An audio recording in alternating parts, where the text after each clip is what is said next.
বাজারে প্রচুর না তেল পাওয়া যায়, হয় ওই তেলগুলো মালিশ করলে নাকি মাসাজ করলে ব্রেস্টের সাইজ বৃদ্ধি পায়। যে তেলগুলো ইউজ করা হয় তার মধ্যে এমন কোনো ইনগ্রেডিয়েন্টস থাকে না যেটাতে না হরমোনকে এফেক্ট করতে পারে। এই নাকে কি কি কসমেটিক সার্জারি করে থাকেন আপনারা? বসে যাওয়া নাক বা উঁচু হয়ে যাওয়া নাক বা অনেকের নাকের টিপটা গোল। এখন কে বিউটি ট্রেন্ডিং, সবাই চাইছে আমাকে যেন কোরিয়ানদের মতো দেখতে হয়।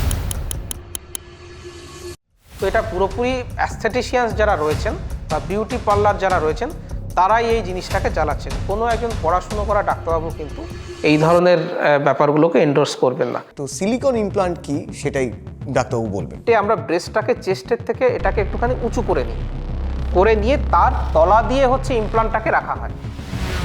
সো অ্যাজ সাচ ব্রেস্ট টিস্যুটাকে কিন্তু কোনোভাবে হ্যাম্পার করা হয় না। স্পেশালি সিলিকন ইমপ্লান্ট করার পর অথবা রিডাকশনের পর ব্রেস্ট ফিডিংয়ের কি কোনো সমস্যা হতে পারে? আমরা ব্রেস্টের তলায় ইমপ্লান্টটাকে রাখছি, we are not hampering the breast tissue at all. কিছু পেশেন্ট আসে আপনাদের কাছে যারা একটু ওভার সাইজড ইমপ্লান্ট আপনাদের কাছে চান। এবার এই বড় ইমপ্লান্ট ইউজ করার কিন্তু কিছু ন্যাচারাল অসুবিধে আছে। হ্যাঁ, শার্লিন চোপড়া তিনি দেখবেন ওভার সাইজড ইমপ্লান্ট নিয়ে তার বিভিন্ন অসুবিধা হচ্ছিল, সেগুলো উনি ইনস্টাগ্রামে দিয়েছে।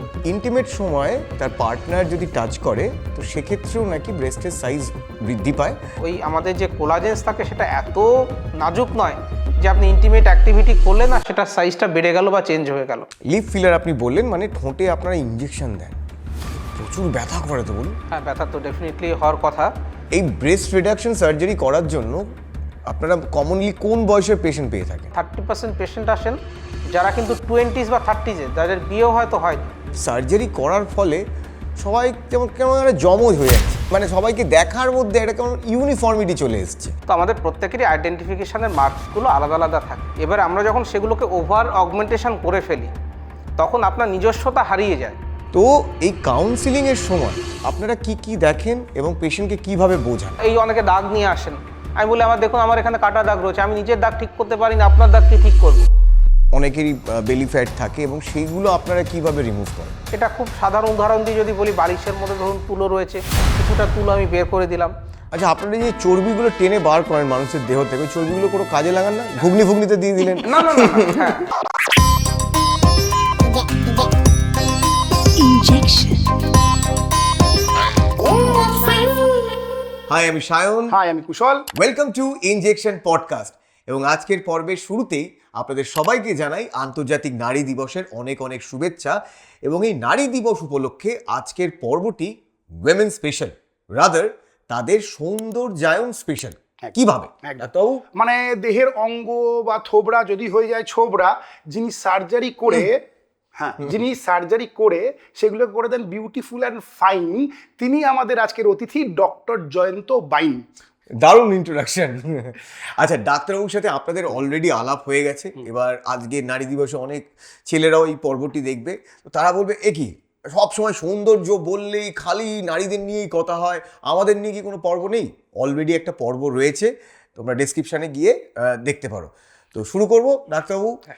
নমস্কার, আপনাকে আরও একবার স্বাগত জানাই। একটা জিনিস আমাকে বলুন, আমরা পুরো সার্জারিতে ঢুকবো তার আগে আমি দেখেছি এই যে ধরে নিন রাইনোপ্লাস্টি হোক বা লিপ ফিলার হোক, হ্যাঁ, বা চিন ফিলার হোক, এইগুলো সার্জারি করার ফলে সবাই কেমন কেমন একটা জমজ হয়ে যাচ্ছে, সবার মানে সবাইকে দেখার মধ্যে একটা কেমন ইউনিফর্মিটি চলে এসছে। মানে কোনটাকে এই কসমেটিক সার্জারির ফলে আলাদা করা যায় না, সবাইকে কেমন যেন একটা ইউনিফর্ম বিউটিফিকেশনের দিকে নিয়ে যাওয়া, মানে এক রকমের ঠোঁট, এক রকমের নাক, রাইট, বৈচিত্র্য নেই। তো এইটা নিয়ে কি আপনারা কোনো কাজ করছেন? যে বললেন একই রকম দেখতে লাগছে, ভগবান দেখুন আমাদের সবাইকে আলাদা করেই বানানো। ইভেন যমজ দুটো বোন বা যমজ দুটো ভাই আমাদের একরকম দেখতে লাগলো, বাবা মা কিন্তু চিনতে পারেন কি এরা দুজন আলাদা। এই ছোট আমার নিজেরই দু বোন আছে, ছোট্টু বেবি তাদের নাম। তো আমরা দেখে বুঝতে পারি কিন্তু, যে ইভেন কথা শুনে বুঝতে পারি।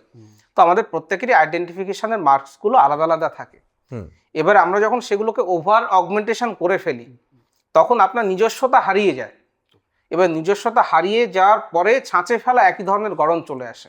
এই যে জিনিসটা বললেন, আমি রিসেন্টলি একটা আমাদের মেডিকেল জার্নালে আর্টিকেল পাবলিশড হয়েছে, 4টে ক্যাটাগরিতে ডিভাইড করা হয়েছে, type 1, type 2, type 3, type 4। Facial fillers যখন ইউজ করা হচ্ছে ওভার ফিলিং হয়ে যাচ্ছে। যখন নর্মাল ফিলিং অবধি আমি ঠিক থাকছি তখন কিন্তু আপনাদের দুজনের মধ্যে আলাদা করা যাবে। কিন্তু যখন ওভার ফিলিং হয়ে যাচ্ছে, প্রত্যেকের চিন হয়তো একই রকমের উঁচু হয়ে গেল, বা প্রত্যেকের ঠোঁটের যে ডাইমেনশন সেটা একই রকম মেপে আমরা করে ফেললাম, এই ওভার ফিলিং করার ফলেই কিন্তু একই রকম দেখতে লাগে। মানে তার ইন্ডিভিজুয়ালিটি যখন চলে যাচ্ছে, এবার কতখানি ওভার ফিলিং করব বা রাদার কতখানি ফিলিং করব, সেটা যেরকম ডিপেন্ড করে সার্জেন্স বা যিনি কসমেটোলজিস্ট বা যিনি ডার্মাটোলজিস্ট অ্যাসোসিয়েশন রয়েছেন তার নিজস্বতার উপরে যেমন ডিপেন্ড করে, পেশেন্টদের উপরে ডিপেন্ড করে। পেশেন্টরা অনেক সময় নিয়ে আসেন, স্যার আমাকে এই ধরনের ঠোঁট করে দিতে হবে। তো এবার দেখুন, যিনি ফটোটা নিয়ে এসেছেন সেটা তো কারো একটা ফটো, সে চাইছেও সেটাই রেপ্লিকেট করতে, তো সেরকম রেপ্লিকেশন হয়ে যাচ্ছে। তো এখানে আমার মনে হয় দু তরফেরই, মানে যিনি ইনজেকশনটা দিচ্ছেন এবং যিনি নিচ্ছেন, প্রত্যেককেই সচেতন হতে হবে যে আমরা ওভার ফিলিং করে দুজনকেই, সমস্ত মানুষকে যাতে একই রকম দেখার মতো করে না। তো হ্যাঁ, সেটা তো আমরা দেখলাম, কিছুদিন আগেও দেখলাম একজন ডাক্তার, মনে হয় উনি নিজেও একজন কসমেটোলজিস্ট, তিনি তার এরকম হয়ে গেছে যে এরকম হয়, এরকমই সত্যি একেবারেই উনি যেটা আমাদের নিজের ক্লিনিক হয়তো ওপেন করছিলেন, আমিও দেখে শক যে একজন ডাক্তার সে নিজের ওপরেই এই ধরনের এক্সপেরিমেন্ট করেছেন। তো এই ব্যাপারগুলোকে কিন্তু অ্যাভয়েড করতে হবে। পেশেন্ট আপনাকে বলতেই পারে কি স্যার এখানে আরো বেশি করে দিয়ে দিন, তো আপনি ডাক্তার হিসেবে আপনাকে বুঝতে হবে যে এই জায়গাটাকে দিলে পরে ভালো লাগবে না। আর এটা আর একটা জিনিস বলবো, যেটা না বললেই নয়, সেটা হচ্ছে একটা বিজনেস পয়েন্ট অফ ভিউ কিন্তু থাকে। একটা ফিলার আমরা সিরিঞ্জ হিসেবে বিক্রি করি, সিরিঞ্জ হিসেবে আসে বেসিক্যালি, আমরা তো বিক্রি করি বলতে আমরা তো ইনজেক্ট করি, সেটা তো কোম্পানি থেকে আসে, সিরিঞ্জ হিসেবে আসে। তো যতগুলো সিরিঞ্জ ইউজ করবেন ততগুলো আপনার বিজনেস বাড়বে। পেশেন্ট যদি চাইছে আরো বেশি করে দিন, যার 2টো ফিলার দরকার, পেশেন্ট হয়তো চাইছে 4টে করে দিন, 4টে বিক্রি করে দিলে কমিশনও বেশি থাকে। এটাও কিন্তু একটা মানে মানে সত্য, হ্যাঁ, যে এই ব্যাপারটা এই জায়গাটাতে কিন্তু আমার মনে হয় বোধ পেশেন্ট এবং ডাক্তার দুজনকেই থাকতে হবে, যাতে প্রত্যেকটা মানুষকে তার ইন্ডিভিজুয়ালিটি মেনটেন করা যায়। তাকে দেখতে সুন্দর করতে এসেন, তাকে ডল ফেস করতে কিন্তু কেউ আসেননি, এই ব্যাপারটা। এবং কোনো পেশেন্ট যদি চায়ও, তাহলে সেটা পেশেন্টকে বোঝাতে হবে যে দেখুন এটা ভাল লাগবে না। আর একটা সবচেয়ে বড় জিনিস যেটা আমি মনে করি, যেহেতু আমার ডেন্টাল প্রফেশনেও আমি প্রচুর লোক পাই যারা দাঁত ঠিক করতে আসেন, কিন্তু আমার যেটা মনে হয় যে সৌন্দর্যায়ন যে ব্যাপারটা, সেটা তো কোনো প্যাথোলজি নয়। আমার ঠোঁটটা ডাক্তারবাবু আমি এরকম, আমার ভাল লাগছে না, আমি এটা ঠিক করবো, but it's not a pathology. তাহলে আমি কোনো রোগ নেই, শুধুমাত্র সৌন্দর্য বৃদ্ধি করতে এসে বা সঠিক জায়গায় গিয়ে সেই কাজটা না করে আমার হয়তো যা চেহারা ছিল তার থেকে হয়তো আরো বাজে দেখতে হয়ে গেলাম। এবং আমরা যখনই কোনো পেশেন্ট আসেন, আমরা কিন্তু অ্যাসেসমেন্ট করি। অ্যাসেসমেন্ট করি বলতে সেই পেশেন্টটি অ্যাকচুয়ালি কেন করতে চাইছেন, মেন্টালি তিনি কতটা স্টেবল। আমি তো পেশেন্টদেরকে আমার নিজের উদাহরণে দিই, আমি বলি আমার নিজেরই তো ডাবল চিন আছে, আমি তো করছি না, আপনি কেন করবেন? বা এই অনেকে দাগ নিয়ে আসেন, আমি বলি আমার দেখুন আমার এখানে কাটা দাগ রয়েছে, আমি নিজের দাগ ঠিক করতে পারি না, আপনার দাগ কি ঠিক করব? তো এই ধরনের লিডিং কোশ্চেন করে আমরা দেখতে চাই পেশেন্টের সে কতখানি, সে অ্যাকচুয়ালি কেন চাইছেন, সে মেন্টালি স্টেবল কিনা। তো এবং এই ব্যাপারগুলো না হলে কি হয়, পেশেন্ট কিন্তু খুশি হয় না। মানে আমি প্রথম থেকে যদি বুঝতে পারি যে এই পেশেন্টটির তার কিছু মেন্টাল একটা ইস্যুস রয়েছে, বা আর একটা বিষয় হয় কখনো কখনো বলে আমার বয়ফ্রেন্ড পছন্দ করছেন না, তো দেখুন কষ্ট হোক যা হোক, ইনজেকশনটা আপনাকে নিতে হবে, লাইপোসাকশন আপনার হবে, সার্জারি আপনার হবে, পুরো জিনিসটা আপনাকেই সহ্য করতে হবে। সুতরাং কাউকে খুশি করার জন্য যদি কোনো পেশেন্ট আসেন, তখন আমাদের রেড ফ্ল্যাগ সাইন থাকে, যে আমাদের এই রেড ফ্ল্যাগ সাইনগুলো 8টা থেকে 10টা রেড ফ্ল্যাগ সাইন আছে, সেগুলো আমাদেরকে চেক করতে হয় যে উনি সঠিক কারণে করতে আসেন কিনা। ধরুন একজন মডেলিং করেন, তার নাকটা একটুখানি চাপা রয়েছে, তো ডেফিনেটলি তার মডেলিং প্রফেশনের জন্য তার নাকটাকে একটু উঁচু করতে হতে পারে, সে জানে কতটুকু করতে হবে, সে নিজেরও কিন্তু খুব ভালো আইডিয়া তার রয়েছে, আমরা তাকে সিলিকন ইমপ্লান্ট দিয়ে তার নাকটাকে উঁচু করে দেবো। বা যেমন সেম প্রফেশন, সেম ব্যাপারই ধরুন কারো চাইছেন কারোর ব্রেস্টের সাইজটা একটু ছোট রয়েছে, কিন্তু তিনি পারফর্মিং আর্টসের মধ্যে রয়েছেন, তখন আমরা তাকে ব্রেস্ট অগমেন্ট করতে পারি। তো এই জিনিসগুলো যদি আমি ভালো করে পেশেন্টের হিস্ট্রি না নিই, তার স্পেসিফিক নিডটা কেন করছেন, কারো চাপের জন্য করছেন কিনা, এই ব্যাপারগুলো না হলে পরে তখন কিন্তু অসুবিধা হয়, কনফ্লিক্ট হয়, পেশেন্টরা খুশি হন না এবং বিভিন্ন প্রবলেমগুলো আসে। এই বলছি যে এই যে ঠোঁট যদি বেশি বড় করে ফেলে না, তাহলে কিন্তু আপনাদের খরচা বেড়ে যাবে। কেন বলুন? অনেক বেশি সারফেস এরিয়া বেড়ে গেল, অনেক লিপস্টিক লাগাতে হবে, তাড়াতাড়ি লিপস্টিক হয়ে যাবে, বেশি কিনতে হবে। আচ্ছা, আপনি খুব গুরুত্বপূর্ণ একটা পয়েন্ট তুললেন যে কসমেটিক সার্জারির আগে কাউন্সিলিং খুব গুরুত্বপূর্ণ একটা জিনিস। কেন আমি আমার দেহের একটা অঙ্গ চেঞ্জ করছি বা মডিফাই করছি, বড় করছি, ছোট করছি, মানে একটা অন্য শেপে নিয়ে যাচ্ছি, সেটা আদৌ আমার প্রয়োজন আছে কিনা। এই যে আপনি যেটা বললেন যে আমার ডবল চিন আছে, আমি পেশেন্টদের বলি যে আমি তো এটা নিয়ে খুব খুশি আছি, আমার প্রয়োজন হচ্ছে না, কিন্তু কেউ ইনসিকিউর ফিল করলো বা সে মনে করলো যে আমি এরকম নিজেকে দেখতে হতে চাই, কোনোটাতেই অন্যায় নেই। তো এই কাউন্সিলিং এর সময় আপনারা কি কি দেখেন এবং পেশেন্টকে কিভাবে বোঝান? প্রথমে পেশেন্ট যখন আসেন আমরা প্রাইমারি একটা আলোচনা তো হয়, তাতে আমাদের কিছু আইডিয়াস চলে আসে। এই যে আপনি জিনিসটা বললেন ডাক্তারবাবু, সেটা বুঝতে পারেন, এটাকে BBD বলে, বডি ডিসমরফিক ডিসঅর্ডার। হ্যাঁ, তো এই ধরনের আমরা যখন বুঝতে পারি যে পেশেন্টের কিছু একটা সাইকোলজিক্যাল ইনস্টেবিলিটি রয়েছে, আমরা সরাসরি সাইকিয়াট্রিস্টের কাছে পাঠিয়ে দিই। কিন্তু এরকম পেশেন্ট কমই আসে। ইউজুয়ালি যত পেশেন্ট আসেন সত্যিই তাদের কিছু ডেমনস্ট্রেবল, তারা সত্যি বলছে স্যার দেখুন চোখের তলাটা না কেমন আই ব্যাগস চলে এসছে, দেখতে খুব বয়স্ক লাগে, আমি রিসেপশনে কাজ করি, আমাকে দেখে মনে হয় যেন এই লোকটা ক্লান্ত। স্বাভাবিকভাবে একজন রিসেপশনিস্ট যখন আসেন, আমরা সবসময়তেই চাই যে কোনো হোটেলে যান বা বড় কোনো ইনস্টিটিউটে যান, একটুখানি চনমনে বা একটুখানি এনার্জেটিক লোক কিন্তু সেখানে থাকলে ঠিক লাগে। তো নিচে চোখের নিচে যদি কালো ছাপ চলে আসে বা চোখটা কোটরের মধ্যে ঢুকে গেছে বা আইব্যাগস চলে আসে, স্বাভাবিকভাবে তার সেই লুকটা থাকে না। তো এইভাবে আমরা একটা পেশেন্টের সঙ্গে কথা বলে যখন বুঝলাম যে তার BBD বা এই ধরনের কোনো ইস্যুস নেই, তখন আমরা সার্জারি থেকে প্রসিড করি।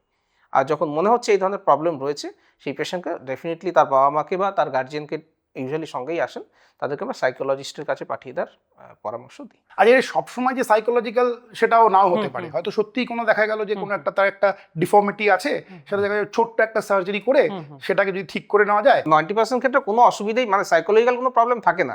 আমি জাস্ট কথা প্রসঙ্গ এলো সেই জন্য বললাম একদম যে 10% পেশেন্ট থাকেন যাদের ডিফিকাল্ট ইস্যুস থাকে, যেগুলো সার্জারি করে হয়তো রেজাল্ট ভালো এলো, ওনার মনে হলো ভালো নয়, কিন্তু 90% পেশেন্টদের ক্ষেত্রে দেখেছি যে তাদের সত্যি এমন কিছু জিনিস থাকে যেটা সত্যি চেঞ্জ করা যায় বা করা উচিত বা করা পসিবল। মেয়েরা মুখ নিয়ে বিশেষ যত্নশীল হন ঠিক। সব জায়গায়। তো এই মেয়েদের মুখে নাক, এই নাকে কি কি কসমেটিক সার্জারি করে থাকেন আপনারা? মুখ নিয়ে সব থেকে বেশি হয়, কারণ আমরা মুখ তো খোলা রেখে চলি। ইভেন ইরানে, সেখানেও কিন্তু নাক খোলা থাকে, সেই জন্য ইরানে রাইনোপ্লাস্টি সব থেকে বেশি হয়, কারণ সেটাই বডির একমাত্র পার্ট যেটা দেখা যায়।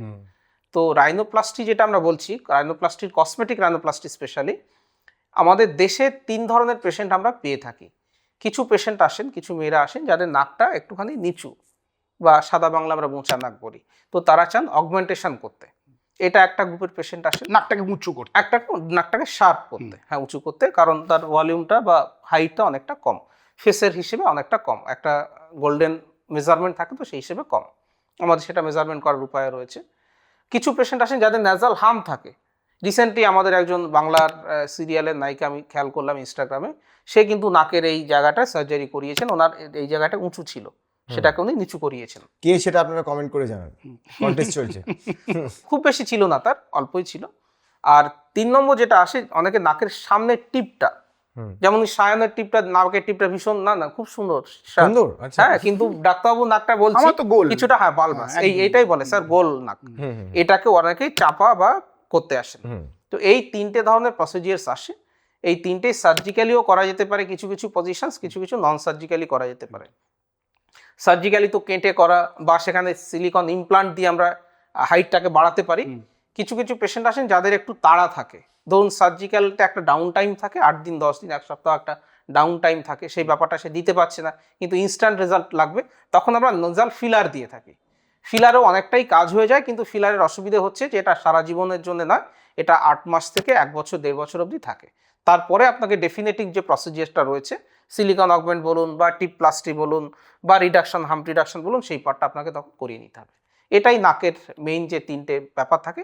তারপরেও কিছু কিছু কম্বিনেশনস থাকে, অনেকে নেজাল সিল এক্সিশন কোথায়, সেটা কম ধরনের পেশেন্টেরই। মেইনলি ডিপ্রেসড নাক, মানে বসে যাওয়া নাক বা উঁচু হয়ে যাওয়া নাক, বা অনেকের নাকের টিপটা গোল, এই 3টে সমস্যা নিয়ে কিন্তু বেশি আসে। এবার নাকের পরেই যেটা আসে ঠোঁটও সবাই সুন্দর করতে চায়, তো এই ঠোঁটের সৌন্দর্য নিয়ে বা ঠোঁটের যে কসমেটিক সার্জারিগুলো হয় সেটা নিয়ে যদি একটু বলেন। হ্যাঁ, ঠোঁটের কসমেটিক সার্জারি বলতে 2টো প্রসিজিয়ার্সই আসে, 2 ধরনের পেশেন্ট আসেন। মহিলারা ম্যাক্সিমাম আসেন, তাদের পাতলা যে ঠোঁট রয়েছে আপার লিপ বিশেষত, সেটাকে তারা একটুখানি মোটা করতে আসেন। তো এটাকে আমরা ফিলার দিয়ে, যেটা আমরা ইউজ করি নাকেও যে ফিলার, এখানেও সেই সেম ফিলার দেওয়া হয়। আগেকার দিনে ইমপ্লান্টও ইভেন পাওয়া যেত, সেগুলো দিলে পরে একটু মেকানিক্যাল হয়ে যায়। ঠোঁট ফিলার দিয়ে কিন্তু পাতলা ঠোঁটকে মোটা করা যায়, এবং ইউজুয়ালি ওপরের ঠোঁটটাই লোকে বেশি মোটা করতে চান। এবং এই ফিলার কিভাবে দেব, কোন এরিয়াতে দেব, কতটা এরিয়া দেবো তার উপরে ডিপেন্ড করবে আপনার ঠোঁটের শেপ কেমন আসছে। অনেক সময়তেই আমরা দেখি ঠোঁটটা একদম হাঁসের ঠোঁটের মতো ডার্ক ফেসেড হয়ে গেছে। হ্যাঁ, তো এটা ডিপেন্ড করছে আপনার চয়েস এবং যে ডাক্তারবাবু বা অ্যাসথেটিশিয়ান করছেন তিনি কিভাবে জিনিসটা পারফর্ম করলেন তার উপরে। কিছু কিছু পেশেন্ট ডেফিনেটলি আসেন, এটা মেলরা অবশ্য একটু বেশি আসেন, তাদের মোটা ঠোঁটটাকে পাতলা করতে আসেন, তখন সার্জিক্যাল প্রসিজিয়ার্স লাগে। তখন মোটা জিনিসকে পাতলা করতে গেলে কেটে বাদ দিতে হবে। পাতলা জিনিসকে মোটা করার জন্য আপনি সার্জারি নন সার্জারি দুটো প্রসিজিয়ার্সই করা যায়। ফিলারটাই ম্যাক্সিমামলি আমরা ইউজ করি। মোটা ঠোঁটকে পাতলা করতে গেলে সেটাকে সার্জিক্যালি করতে হয়। মেয়েদের ক্ষেত্রে কিন্তু খুব রেয়ার যারা আসেন যে আমার ঠোঁটটা মোটা আছে স্যার, সেটাকে পাতলা করে, ইউজুয়ালি ঠোঁট ফিলিং করতেই আসেন। তো এই ফিলিং করার সময় খেয়াল রাখতে হবে যাতে ওভার ফিলিং না হয়ে যায়, জিনিসটার অ্যানাটমিক্যাল যে আমাদের বিভিন্ন কিউপিডস বো রয়েছে সেটা যাতে চেঞ্জ না হয়ে যায়। ঠিক। তবে ফিলিংয়ের বা ফিলারের ক্ষেত্রে একটা সুবিধে হচ্ছে এটা নর্মালি ন্যাচারালি ইউজুয়ালি 8 থেকে 12 মাসের মধ্যে আস্তে আস্তে ডিজলভ হয়ে যায়। আর যদি খুব দেখতে খারাপ লাগছে তাহলে ফিলারটাকে ডিজলভ করার জন্য এজেন্ট থাকে, হ্যাঁ, এনজাইমস থাকে, সেটা দিলে পরে কিন্তু ফিলারটা গলে যায় এবং মাসখানেকের মধ্যেই আবার যেমন ছিল সেরকম চলে আসে। আমাদের এখানেও আমাদের কাছেও ফ্ল্যাট লিফ হলে মানে সামনের দাঁতের ইনসাইজারের বেশি সারফেস দেখা যায়। আচ্ছা, সেটাও খুব একটা ভালো লাগে না। যদি এটাই যদি লিপ একটু যদি রিকনস্ট্রাক্ট মোটা করা করা যায় যায়, হ্যাঁ। তাহলে কিন্তু সেটাও ঢেকে যায়, দেখতে খুব সুন্দর লাগে। ঠিক ঠিক। একদম। লিপ ফিলারের ক্ষেত্রে দেখেছি সবাই লোয়ার লিপের থেকে আপার লিপে বেশি কনসেন্ট্রেট করে, যে আমার উপরের ঠোঁটটা একটু ফুলিয়ে দিন বা ঠিক করে দিন। এটা কেন, মানে ওয়াই আপার লিপ? খেয়াল করেই দেখবেন লোয়ার লিপটা যেটা রয়েছে সেটা বাইরের দিকে আমাদের ছড়ানো এবং এর সারফেস এরিয়া বেশি থাকে। যখন আমরা আমাদের লিপের দুটো কাজ বেসিক্যালি, একটা হচ্ছে কথা বলার জন্য ফোনের সামনে আমাদের শব্দটাকে ছাড়ছি সেই শব্দটাকে মডিফাই করা, আরটা যখন আমরা খাচ্ছি, বিশেষ করে জল যখন আমরা খাবো তখন আমাদের গ্লাসের সঙ্গে এই জায়গাটাকে সিল হতে হবে, বন্ধ হতে হবে, নইলে তো জল ড্রুপ করবে, বুঝতে পেরেছেন? তো সেটা সবসময় আপার লিপের তুলনায় লোয়ার লিপটা আমাদের বড়ই থাকে। যার দুটো ঠোঁটই পাতলা তাও দেখবেন নিচের ঠোঁটটাই বেশি বড়, ওপরেরটা পাতলা রয়েছে। যেহেতু ওপরেটা পাতলা রয়েছে সেজন্যই ওটাকে লোকে মোটা করতে চায়। আর আপার লোয়ার লিপকে যদি আমরা আরো ফিল করি এটা আরো বেশি ইভার্টেড হয়ে যাবে। আচ্ছা, এই কারণে আপার লিপটাকেই লোকজন বেশি হচ্ছে প্রেফার করেন। খুব গুরুত্বপূর্ণ কথা বললেন আপনি। হ্যাঁ, ঠোঁট দিয়ে তো কথা বলা যেটা আমরা বলছি, আর খাওয়া দাওয়া যেটা আমরা করব, মানে ডাক্তারবাবুর জন্য, ডাক্তারবাবু খাদ্যরসিক একজন মানুষ, আমাদের খাদ্যরসিক ডাক্তারবাবুর জন্য আমাদের গিফট পার্টনার শালিমারের পক্ষ থেকে রয়েছে এই গিফট হ্যাম্পার, যার মধ্যে একদম সমস্ত রান্নাঘরের সামগ্রী রয়েছে। দারুণ দারুণ ডাক্তারবাবু রান্না করবেন এবং আপনি ছবি দেবেন সোশ্যাল মিডিয়ায়, আর আমাদেরও নেমন্তন্ন করে খাওয়াবেন। আর তার সাথে রয়েছে শালিমারের আইকনিক নারকেল তেল। ঠোঁটের প্রসঙ্গেই আসি, লিপ ফিলার আপনি বললেন মানে ঠোঁটে আপনারা ইনজেকশন দেন, ঠিক। প্রচুর ব্যথা করে তো, বলুন। হ্যাঁ, ব্যথা তো ডেফিনেটলি হওয়ার কথা, তবে ব্যথা যাতে না হয়, হ্যাঁ, কারণ অবশ্য মেয়েরা অন্যভাবে নেবেন না, ব্যথা সহ্য করার অভ্যেস রয়েছে। যখন হেয়ার রিমুভাল বা ব্যাপার থ্রেডিং করছেন ব্যথা তো কিছুটা হয়। তো আমরা ব্যথা যাতে না হয় সেজন্য এখানে নাম্বিং ক্রিম দিয়ে দিই। আধা ঘন্টা আগে নাম্বিং ক্রিম দিয়ে দেওয়া হয়, তাতে অনেকটাই ব্যথা চলে যায়। বাকি যেটুকু ব্যথা হয় পেশেন্টরা ইউজুয়ালি সেটা টলারেট করতে পারেন। একটা জিনিস দেখেছি, পুরুষদের কিন্তু মারাত কো দরদ নেই হতা হয় বলে না, এই ব্যাপারটা কিন্তু উল্টো। একদম। ছেলেদের ব্যথা কিন্তু বেশি হয়। হ্যাঁ, ছেলেদের ব্যথা বেশি হয়। হ্যাঁ, পেন থ্রেশহোল্ড কম। মেয়েরা দেখেছি অনেকটাই কিন্তু সহ্য করে নেন। তবে অতটা ব্যথার ভয়ের কিছু নেই, আমরা নাম্বিং ক্রিম দিয়েই ওটা জিনিসটাকে করি। তাছাড়াও যখন ফিলিং করা হচ্ছে তাতে যাতে ব্যথা না হয় সেজন্য ব্যথাটাকে ডাইভার্ট করার জন্য আমরা সেখানে অনেক সময় কোল্ড স্পঞ্জিং করি, ভাইব্রেশনস মেশিনস থাকে সেটাকে ধরে নিই, তাতে আমাদের এই ব্যথার যে সেন্সেশনসটা সেটা কমে আসে। তাহলে ঠোঁটের তলায় একটু আসি, চিন, এই যে চিন বা ডাবল চিন, ঠিক কি রকমের চেঞ্জেস আপনারা আনতে পারেন? অনেক সময়তেই একটা ভারী কি চেহারা দেখায়, কম বয়সী কিন্তু ডাবল চিন যদি থাকে তাহলে চেহারা একটা ভারী ভাব চলে আসে। তো সেটা অনেকেই পছন্দ করেন না, সেই জন্য আমরা যেটা করে থাকি, এটার 2-3টে পদ্ধতি রয়েছে বের করে দেওয়ার জন্য বা কমিয়ে দেওয়ার জন্য। কিছু কিছু এই যে ফ্যাট ডিজলভিং ইনজেকশনস থাকে সেগুলো অনেকেই দিয়ে থাকেন, সেটা বেশ পেনফুল হয়, টাইম লাগে এবং অনেক ক্ষেত্রে আনইভেন অ্যাবজর্পশন হয় ফ্যাটের। এটার জন্য বেস্ট ওয়ে হচ্ছে লাইপোসাকশন করা। খুব ছোট্ট একটা প্রসিজিয়ার্স, আমরা চিরের তলায় ছোট্ট একটা ফুটো, ইনজেকশনস দিতে যতটুকু ফুটো হয় তার থেকে একটু হয়তো বড় হবে, সেটা করে এই এরিয়াটা লাইপোসাকশন করে দিই। এই লাইপোসাকশন করে দিলে ডাবল চিনের সমস্যাটা কিন্তু একেবারেই চলে যায়। তো এটা ভীষণ একটা অফিস প্রসিজিয়ার্স বলতে আমরা করে দিনে ছুটি। শুধু একটা ব্যাপার থাকে, কয়েকটা দিন আপনাকে একটা যেমন স্পেশাল এখানে একটু গার্মেন্ট পাওয়া যায়, সেটা আপনাকে 5 থেকে 7 দিন পরে থাকতে হয়। এই ব্যাপারটা কন্ট্রোল করা বেশ কিন্তু ইজিয়ার এবং খুব সুন্দর রেজাল্ট আসে। আচ্ছা, আপনারা যে চর্বিগুলো টেনে বার করেন মানুষের দেহ থেকে, ওই চর্বিগুলো কোনো কাজে লাগান না? ঘুগনিতে দিয়ে দিলেন? না না না না, হ্যাঁ ঠিক ঠিক কথা। এই যে ধরুন ফ্যাটটা আমরা বের করলাম, অনেক ক্ষেত্রে ওই ফ্যাটটাকেই আমরা পেশেন্টের বিভিন্ন জায়গায় ইউজ করি। আচ্ছা, কিভাবে? যেমন ধরুন এই চীন লাইপোসাকশন করতে যিনি এসছেন, যে ভদ্রমহিলা এসছেন, তিনি হয়তো বলেন আমার লেবিয়া মেজরা যেটা রয়েছে জেনাইটাল পার্ট, সেটা অনেকটাই ডিফ্লেটেড হয়ে গেছে। মানে জনি হ্যাঁ হ্যাঁ হ্যাঁ, বাইরে যে পর্দাটা থাকে, বাইরে যে থাকে লেবিয়া মেজরা, বাইরে সব থেকে বাইরে যে সহজে বোঝায়, লিবিয়া মেজরা বললে লোক বুঝতে পারছে না, মানে জনির বাইরের যে পর্দাটা থাকে, হ্যাঁ, সেখানে কিন্তু সেটাকে ফুলিয়ে দেওয়ার জন্য ইউজ করা যেতে পারে।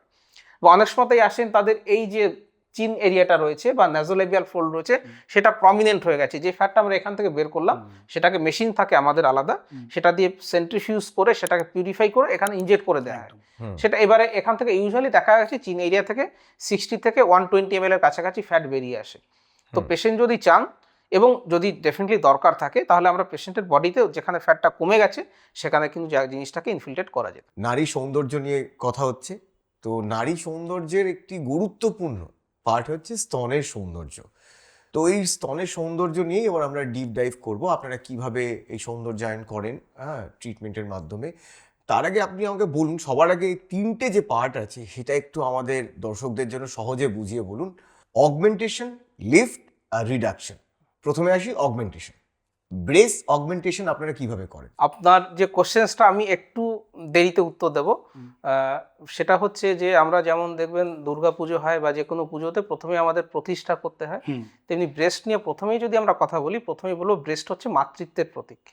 এটা আমাদের মানব সভ্যতার একদম প্রথম দিক থেকেই ব্রেস্টটাকে মাতৃত্বের প্রতীক হিসেবে আমরা পুরনো যে মূর্তিগুলো যদি দেখি, একটা মূর্তি এক্স্যাক্টলি নামটা আমার মনে পড়ছে, ইউরোপে পাওয়া গেছে, আজ থেকে প্রায় 4000 বছর পুরনো। সেখানেও ওই মহিলার যে বডিটা রয়েছে, ফেসটা তার রয়েছে, দুটো বড় ব্রেস্ট রয়েছে, তার অ্যাবডোমেন রয়েছে, মোটা থাই রয়েছে। এটাকে আমরা ডাক্তাররা তাদের নিজেদের মতো করে আমরা অ্যানালাইজ করছি যে সেই সময় মানুষ একজন মহিলাকে কিভাবে দেখতেন। তো ব্রেস্ট হচ্ছে একটা, ব্রেস্ট যে টিস্যুটা বা যে অর্গানটা, সেটা পুরুষ এবং মহিলা দুজনারই থাকে। বছর 8 অবধি দুজনারই মরফোলজি কিন্তু সেম থাকে। তারপরে যখন হরমোনাল চেঞ্জেসগুলো আসছে, পুরুষদের ক্ষেত্রে ব্রেস্ট কিছুটা বাড়তে পারে, মহিলাদের ক্ষেত্রে সেটা বেশি বাড়ে। ইস্ট্রোজেন হরমোনের প্রভাবে বাড়ে, গ্ল্যান্ডুলার টিস্যুটা বাড়ে। বডি প্রিপেয়ার করে যাতে পরবর্তীকালে এই যে জীবটা, তার নেক্সট জেনারেশন আসবে, সে প্রথমে অন্য খাবার খেতে পারবে না, তাকে ব্রেস্ট মিল্ক দিতে হবে। সেই হিসেবে কিন্তু ব্রেস্ট আমাদের বডিকে বা প্রকৃতি আমাদের ব্রেস্টকে সেইভাবে মহিলাদের ব্রেস্টকে তৈরি করেছে। এবারে কি হয়, যত ছোট ব্রেস্টই হোক না কেন, দেখা গেছে প্রত্যেকের কিন্তু সাফিসিয়েন্ট অ্যামাউন্ট ব্রেস্ট মিল্ক হয়। অনেক সময়তেই আমরা শুনি ব্রেস্ট মিল্ক হচ্ছে না, সেটা কেন হচ্ছে না সেটা অন্য কোনো দিন পেডিয়াট্রিশিয়ানস বা গাইনোকোলজিস্ট আমাদের সঙ্গে থাকবেন, তখন আমরা আলোচনা করব। আজকে আমরা সৌন্দর্য নিয়ে যেহেতু কথা বলবো, তো ব্রেস্টের সাইজের ওপরে কিন্তু ব্রেস্ট মিল্ক প্রোডাকশনের কোনো রিলেশনস নেই। ছোট ব্রেস্টেও কিন্তু সাফিসিয়েন্ট অ্যামাউন্ট মিল্ক হবে যাতে একটা বাচ্চা নারিশড হয়। এইটুকু বলার পরে আমি আপনার প্রশ্নের মধ্যে ঢুকবো, কারণ এই ব্যাপারটা প্রথমেই ক্লিয়ার করা দরকার। খুবই ভালো। কি ব্রেস্ট হচ্ছে নারীত্বের এবং মাতৃত্বের প্রতীক। এবারে ব্যাপার যেটা হয়েছে, বিভিন্ন সাহিত্য, দর্শন, ফিলোসফি, কালচার সব জায়গাতেই মাতৃত্বের সঙ্গে সঙ্গে এটাকে সৌন্দর্যের প্রতীক হিসেবেও ধরা হয়। তো আমাদের কাজটা বেসিক্যালি সেকেন্ডারি একটা ইস্যু নিয়ে, সৌন্দর্য অ্যাকচুয়ালি কিন্তু মাতৃত্ব। এবার এই সৌন্দর্যের যে বিষয়টা থাকছে, আমাদের তো বিভিন্ন প্রফেশন আজকাল চলে এসেছে আধুনিক যুগে। কোনো একজন মেয়ে ধরুন সে নাচের কাজ করে বা তিনি একটা পারফর্মিং আর্টের মধ্যে থাকেন, যেখানে তার বডিটাকে কিছুটা এক্সপোজ করতে হয় বা টাইট জামা প্যান্ট বা শার্ট বা আপার গার্মেন্টস পরতে হয়, সেখানে ব্রেস্টের সাইজ ছোট থাকলে পারে তার অনেক সময় অসুবিধে হয়। বা আর একটা জিনিস আমরা সবসময় না তুলনা করি, একটা মেয়ে সে ক্লাসে পড়ছে, ধরুন ক্লাস 12 বা বিএ ফার্স্ট ইয়ারে পড়ছে, তার কলিগদের বা তার বান্ধবীদের দেখছে তাদের ব্রেস্টের সাইজ, তারা তো জানে কোন সাইজের ব্রা তারা ইউজ করছেন, তার ব্রেস্টের সাইজ ছোট, তাকে প্যাডেড ব্রা পরতে হচ্ছে। তো মনের মধ্যে একটা খচখচানি কিন্তু থাকে, যদিও সেটা ন্যাচারাল, তাতে কোনো অসুবিধে হবে না, কিন্তু এই একটা মনের মধ্যে তার একটা চাপা কষ্ট থাকে। তো সুতরাং ব্রেস্টের সাইজ কেমনভাবে বাড়ানো যাবে সেটা নিয়ে আপামর মানে ঐতিহাসিকভাবে বিভিন্ন উপাদান, বিভিন্ন অয়েলস, বিভিন্ন থেরাপি, এই ব্যাপারগুলো রয়েছে। আধুনিক যুগে লাস্ট 30 ইয়ার্সে আমরা সবথেকে ভালো সমাধান পেয়েছি, সেটা হচ্ছে ব্রেস্ট ইমপ্লান্ট ইউজ করা। ব্রেস্ট ইমপ্লান্ট যদি ব্রেস্টের সাইজ, এবার একটা কি হয়, যখনই একজন শিল্পী কোনো একজন মানুষকে আঁকছেন, একটা গোল্ডেন প্রপোর্শন থাকে, তার মুখের সঙ্গে নাকের কি প্রপোর্শন হবে, মুখের সঙ্গে বডির কি প্রপোর্শন হবে, বডির সঙ্গে অন্যান্য বডি পার্টসের, তো একটা মানুষের ব্রেস্টেরও কিন্তু একটা, আমরা জানি, একটা নির্দিষ্ট প্রপোর্শনস থাকে। সে তার থেকে যদি ছোট হয় তখন আমাদের ছোট বলে মনে হয়, বড় হলে বড় বলে মনে হয়। তো একটা মেয়ে যখন দেখছেন যে তার বান্ধবী বা তার বোন বা তার অন্য কেউ চেনাশুনো, সে তার ব্রেস্টটা দেখতে ঠিকঠাক সাইজের মনে হচ্ছে, সে যে সাইজের ব্রা ইউজ করে সে তার থেকে ছোট বা প্যাডেড ইউজ করতে হয়। তো ওই পজিশনে বা ওই কন্ডিশনে তখন সে খোঁজ করে কিভাবে ব্রেস্টের সাইজ বাড়ানো যাবে। এই ক্ষেত্রে ব্রেস্ট যে সমাধান সেটা হচ্ছে সিলিকনে। আচ্ছা, এই যে ছোট স্তন, হ্যাঁ। এই যে বড় করা, এর যে সার্জিক্যাল প্রসিজিওর, তো কিছু জিনিস নিশ্চয়ই আপনারা ভিতরে দিয়ে সেটাকে বড় করেন। ঠিক। তো এই পুরো সার্জিক্যাল প্রসিজিওরটা কিভাবে করা হয় এবং কি দিয়ে করা হয় যদি একটু আমাদের বলেন। তো এই ব্রেস্ট বড় করার জন্যে সার্জিক্যালি আমরা দেখেছি লাস্ট 60 ইয়ার্স এই জিনিসগুলো এসছে কিভাবে সার্জিক্যালি বড় করা যায়। একদম প্রথম দিকে লিকুইড প্যারাফিন ইউজ করা হতো, প্যারাফিন দিয়ে ব্রেস্টের সাইজ বাড়ানোর চেষ্টা করেছিলেন 1940s এর দিকে। কিন্তু তাতে দেখা গেল বিভিন্ন অসুবিধে হচ্ছে, প্যারাফিনোমা বলে এক রকমের অসুখ তাতে তৈরি হওয়া শুরু হলো। প্যারাফিনগুলো বিভিন্ন জায়গা থেকে বেরোতে শুরু করলো, মাইগ্রেশনস করলো। এরপরে চলে এলো লিকুইড সিলিকন। তখন কিন্তু সিলিকনটা লিকুইড আসতো, সিলিকনটা আরো থিক হয়, ঘন হয়, কিন্তু সেই সিলিকনও দেখা গেল অসুবিধে হচ্ছে। তো এখন রিসেন্টলি লাস্ট 30 বছরে যেটা এসে সেটা এসে সিলিকন ইমপ্লান্ট।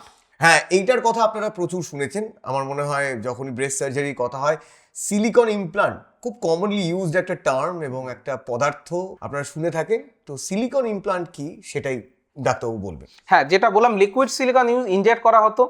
তো লিকুইড সিলিকন বিভিন্ন জায়গা থেকে মাইগ্রেট করে যেত, চলে যেত এক জায়গা থেকে টিস্যু প্লেন দিয়ে অন্য জায়গায় বুকে ইনজেক্ট করা হচ্ছে, সেটা তো অ্যাক্সিলাতে আস্তে আস্তে যেহেতু লিকুইড ওটা মাসেলসের মধ্যে দিয়ে বেরিয়ে গেল। তখন আমরা এই সিলিকন, এটা কোহেসিভনেস অনেকটাই বেশি, এবং দেখুন এটাকে কিন্তু আমি দুমড়োচ্ছি, মোচড়াচ্ছি, এটা কিন্তু কোনো রকম কোনো শেপ চেঞ্জ হবে না। অনেকেরই ভয় থাকে যে ফেটে যাবে, কিছু হয়ে যাবে, সেরকম কোনো বিষয় না, একই রকম কিন্তু সাইজ থাকবে। তো এইটা সিলিকনে বেসিক্যালি এটাতে দুটো জিনিস থাকে, একটা সিলিকন দিয়েই তৈরি। যেমন ধরুন দুধে ওপরে সব পড়ে যায় তো, কিন্তু ওটাও তো অ্যাকচুয়ালি দুধই ছিল। তো ওপরের যে লেয়ারটা সেটার কোহেসিভনেস বেশি, একটা শেল থাকে, আর তার ভেতরে কিন্তু সিলিকন জেল রয়েছে। আগে আমরা লর্ডসের খেতাম না, আপনার লজেন্স খেতাম, ভেতরে জেল মতো থাকতো। আচ্ছা ডাক্তারবাবু, একটা জিনিস জিজ্ঞেস করি, যে এটা তো একটা সাইজ, হ্যাঁ, তো এরকম ডিফারেন্ট সাইজের এরকম ডিফারেন্ট সাইজের আসে। ডিফারেন্ট সাইজে কি হয়, আমরা যেটা বললাম, যখনই কোনো একজন পেশেন্ট আসেন তো তাকে আমরা তার মেজারমেন্ট করি, মেজারমেন্ট করে তাকে বলি সে কোন সাইজে চাইছে। এক্ষেত্রে জাস্ট আরেকটা জিনিস বলা, সেটা হচ্ছে আমি দেখেছি 3 ধরনের পেশেন্ট বেসিক্যালি আসেন। এক ধরনের পেশেন্ট আসেন যারা বলেন কি স্যার আমি সিম্পল গৃহবধূ, বা আমি বাড়িতেই থাকবো, আমার কোনো রকম বাইরের কোনো অ্যাক্টিভিটিস থাকবে না, আমাকে স্বাভাবিক যাতে দেখতে লাগে সেই সাইজের দিয়ে দিন। আর কিছু পেশেন্ট আসেন যারা বলে স্যার একটু বড় সাইজের দেবেন আমাকে, যাতে আমাকে দেখতে আর একটুখানি ভালো লাগে। আর থার্ড ক্যাটাগরির একটা পেশেন্ট আসেন যারা ওভার সাইজেস ইমপ্লান্ট কিন্তু চান। তো এই 3টে ক্যাটাগরির পেশেন্ট আসেন। তো আমরা যখনই পেশেন্ট আসে তাকে মেজারমেন্ট করে বলে দিই যে আপনার জন্যে আপনি যে চাইছেন, আপনি ধরুন চাইছেন যে স্বাভাবিক একটা শেপ, আমার বন্ধু বান্ধবী বা আমার যিনি আছেন বোন আছে তার সাইজে চাইছি, তাহলে আমরা বলে দিই যে এই ইউজ করা, এই আপনার জন্য ধরুন বললাম 280 বা 300 বা 320 এই সাইজের হলে পরে আপনার ব্রেস্টটা আপনি যেরকম চাইছেন সেরকম হবে।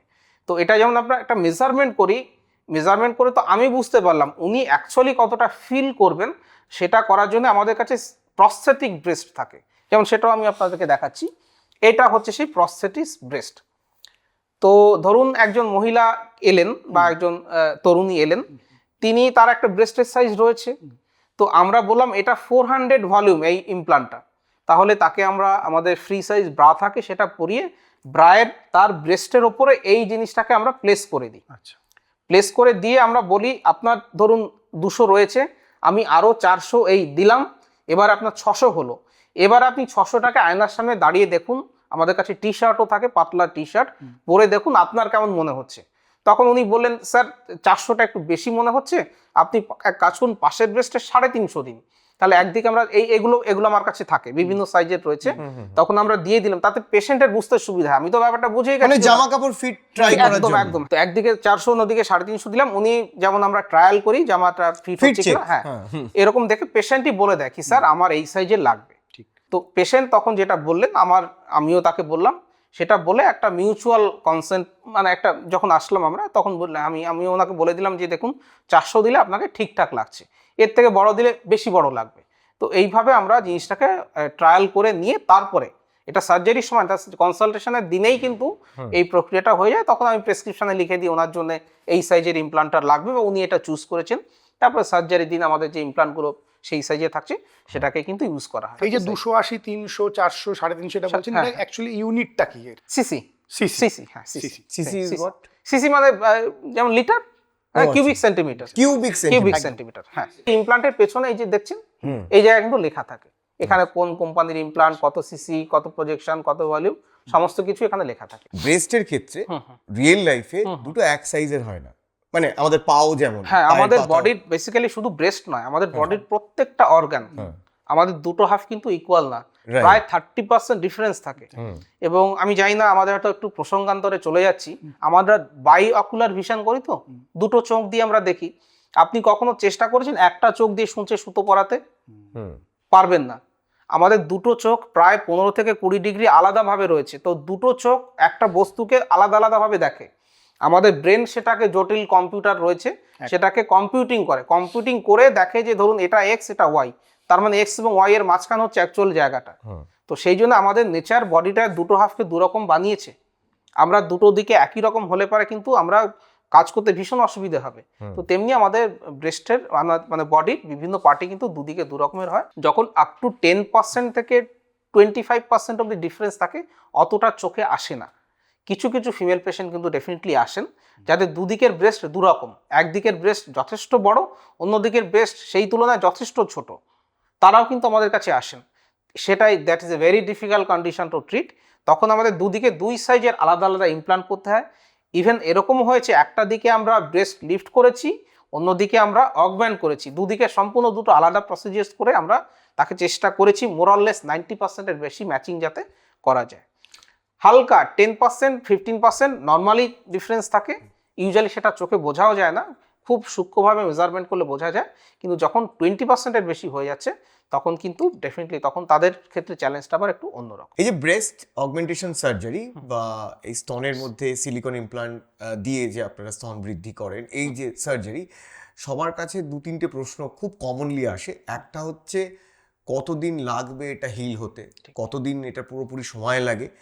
2 হচ্ছে আমার কি ওখানে দাগ থেকে যাবে, কারণ আলটিমেটলি তো আপনারা কেটে একটা জিনিস ঢুকিয়ে দিচ্ছেন।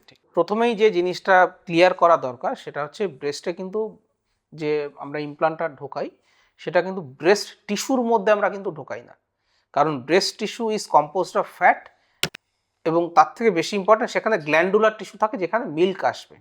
সেই কারণে আমরা যদি এটাকে একটা ব্রেস্ট ধরি, আমরা ব্রেস্টের নিচে ব্রেস্ট ক্রিজ থাকে, হ্যাঁ, ব্রেস্ট ক্রিজ থাকে যেখান দিয়ে ব্রায়ের নিচে স্ট্র্যাপটা যায়, ওখানে মোটামুটি ধরে নিন 2 ইঞ্চির কাছাকাছি ছোট্ট একটা ইনসিশন আসে। সেটাকে কেটে আমরা ব্রেস্টটাকে চেস্টের থেকে এটাকে একটুখানি উঁচু করে নিই, করে নিয়ে তার তলা দিয়ে হচ্ছে ইমপ্লান্টটাকে রাখা হয় তার তলায়। সো অ্যাজ সাচ ব্রেস্ট টিস্যুটাকে কিন্তু কোনোভাবে হ্যাম্পার করা হয় না, এটা ফার্স্ট কথা। কি we are doing breast augmentation, কিন্তু সেটা ব্রেস্টের তলায়। আপনার ধরুন একটা বালিশ ছিল, সেটা আপনার মনে হচ্ছে কম, আপনি আর একটা বালিশ সেই বালিশের তলায় দিয়ে প্রথম বালিশটাকে উঁচু করলেন। সুতরাং ব্রেস্টের ভেতরে নয়, ব্রেস্টের তলায় ইমপ্লান্টটাকে রাখা হয়, এটা হচ্ছে ফার্স্ট কথা।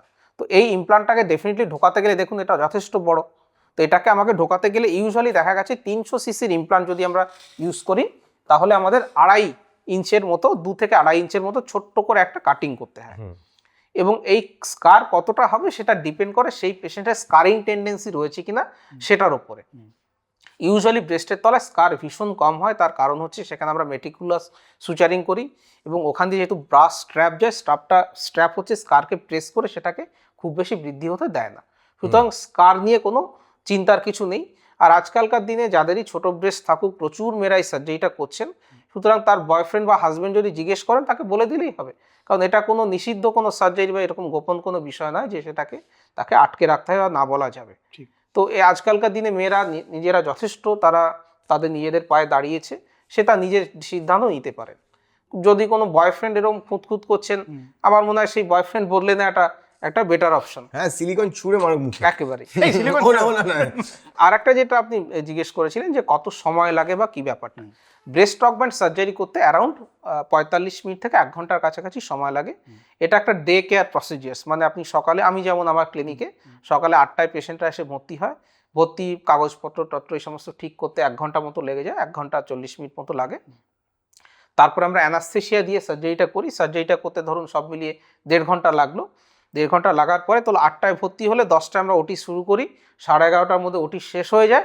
আমরা ইউজুয়ালি পেশেন্টকে 4টের দিকে ছুটি করে দিই। এবং যে সুচার্সগুলো করা হয় সেটা সেলফ অ্যাবজর্বিং সুচার্স। প্রচুর পেশেন্ট আসেন যারা ওয়েস্ট বেঙ্গলের বাইরেও থাকেন, বিহার, ঝাড়খণ্ড, ওড়িশা, ত্রিপুরা, আসাম থেকে আসেন, তারা পরের দিন ফ্লাইটে করে চলে যান। কিছু কিছু প্রিকশনস সেলাই ফেলে কাটতে হয় না? না, সেলাই কাটার ব্যাপার থাকে না। ও, একটা দুটো প্রিকশনসই থাকে। আমরা পেশেন্টকে next 15 days special sports bra পাওয়া যায়। স্পোর্টস ব্রা দেবেন যারা স্পোর্টস পার্সনরা পরেন, যাতে ব্রেস্টটা জার্কিং না হয়। এই স্পোর্টস ব্রাটা পরতে হয় 2 সপ্তাহ, এবং আমরা পেশেন্টকে 10 দিনের জন্য ওষুধ দিয়ে দিই, ব্যথা না হওয়ার ওষুধ, অ্যান্টিবায়োটিকের ওষুধ, এবং একটা অ্যানালজেসিক থাকে যাতে তার গ্যাসের সমস্যাটা, এই ব্যাপারগুলো যাতে না হয়। আউটসাইড অ্যাক্টিভিটিস যেটা রয়েছে, জিমে যাওয়া, খেলাকুড়া, এই ব্যাপারগুলো আপনি 21 দিন পর থেকে করতে পারেন, তবে স্পোর্টস ব্রা পরে। আর একটা ইনস্ট্রাকশন শুরু থাকে যে অনেকের আমাদের পড়ার অভ্যেস থাকে বিছানায় বসে পড়া, বুকের নিচে বালিশ দিয়ে ঝুঁকে আমরা বই পড়ি অনেক সময়, আজকাল অবশ্য বই পড়া নেই, মোবাইল দেখা, যাই হোক। তো সেটা, ওই অ্যাক্টিভিটিটা মানে ব্রেস্টের ইমপ্লান্টের উপরে সরাসরি শুয়ে পড়াটা 3 মাস মতো বারণ থাকে। আপনি চিত হয়ে তো শোবেনি, পাশ ঘুরেও শুতে পারেন, পাশ বালিশ নিয়েও শুতে পারেন, কোনো অসুবিধা হবে না, কিন্তু সরাসরি বুকের ওপর প্রেশার দিয়ে শোয়াটা 3 মাস মতো বন্ধ। আর যেটা অনেক সময় ইন্টিমেট অ্যাক্টিভিটি যেটা থাকে, সেক্সুয়াল অ্যাক্টিভিটি, ইন্টারকোর্স, সেটা করতেই পারেন, সেটাতে কিন্তু কোনো অসুবিধা হবে না। 2 সপ্তাহ পরে থেকে সাকিং বা এই ব্যাপারগুলো, সেগুলো করলেও কিন্তু কোনো প্রবলেম হবে না। এটা একটা সেফ সার্জারি, মোরাললেস এটা ভীষণ safe surgery, day care surgery. অনেক সময়তেই পেশেন্টরা আসেন, তারা একজন গার্জিয়ানকে নিয়ে আসেন, করে চলে যান। ম্যাক্সিমাম ক্ষেত্রে পেশেন্টরা তো আর কখনো দেখা করতেই আসেন না, যদিও আমরা পেশেন্টদের বলি 3 মাস পরে একবার, 1 বছর পরে একবার, 5 বছর পরে একবার, এবং 10 বছর পরে একবার আসাটা, এটা বইয়ে লেখা আছে, কিন্তু প্র্যাকটিক্যালি খুব কম পেশেন্টই দেখি আসেন তারা দেখাতে আসেন। আপনি একটু আগে যেটা বললেন যে এরকম নর্মাল কিছু সাইজের ইমপ্লান্ট যেটা প্লেস করা হয়, কিছু পেশেন্ট আসে আপনাদের কাছে যারা একটু ওভার সাইজড ইমপ্লান্ট আপনাদের কাছে চান, চাইছে আপনি দিয়ে দেন এরকম, নাকি একটা তার আগে দেখা হয় যে না, এর ওভার সাইজ ইমপ্লান্ট হবে না? প্রথমত দেখুন, ওভার সাইজ ইমপ্লান্ট যারা করতে আসেন, আমার কাছে এরকম পেশেন্ট এসেছেন বেশ কয়েকজন, 5 থেকে 6 জনের আমরা করেওছি। পেশেন্ট যখন চাইছেন, তাকে কাউন্সেলিং করে যদি দেখা যায় যে সত্যিই সে চাইছেন, কেন করা যাবে না? কারণ ইম্পসিবল তো না, ইমপ্লান্ট তো পাওয়াই যাচ্ছে। তো অবভিয়াসলি ইমপ্লান্ট যখন বানানোই হচ্ছে, তখন তো বোঝাই যাচ্ছে এটা ওভার সাইজ হচ্ছে। ইউজুয়ালি ওভার সাইজ ইমপ্লান্ট আমরা 400 সিসির ওপরে একবারে বড় ইমপ্লান্ট দিতে গেলে পরে বিভিন্ন অসুবিধে হয়। প্রথম অসুবিধে হচ্ছে, আপনি ডাক্তার হিসেবে বুঝতে পারবেন, যেহেতু এখানে তো ন্যাচারালি কোনো পকেট নেই, যখনই আমরা 400-র বেশি দেবো, তখন আমাদের সুচারিং লাইনে ভীষণ কিন্তু টান আসবে, টান পড়বে, সুচারিং খুলে যাওয়ার একটা চান্সেস থাকে বা রিস্ক থাকে।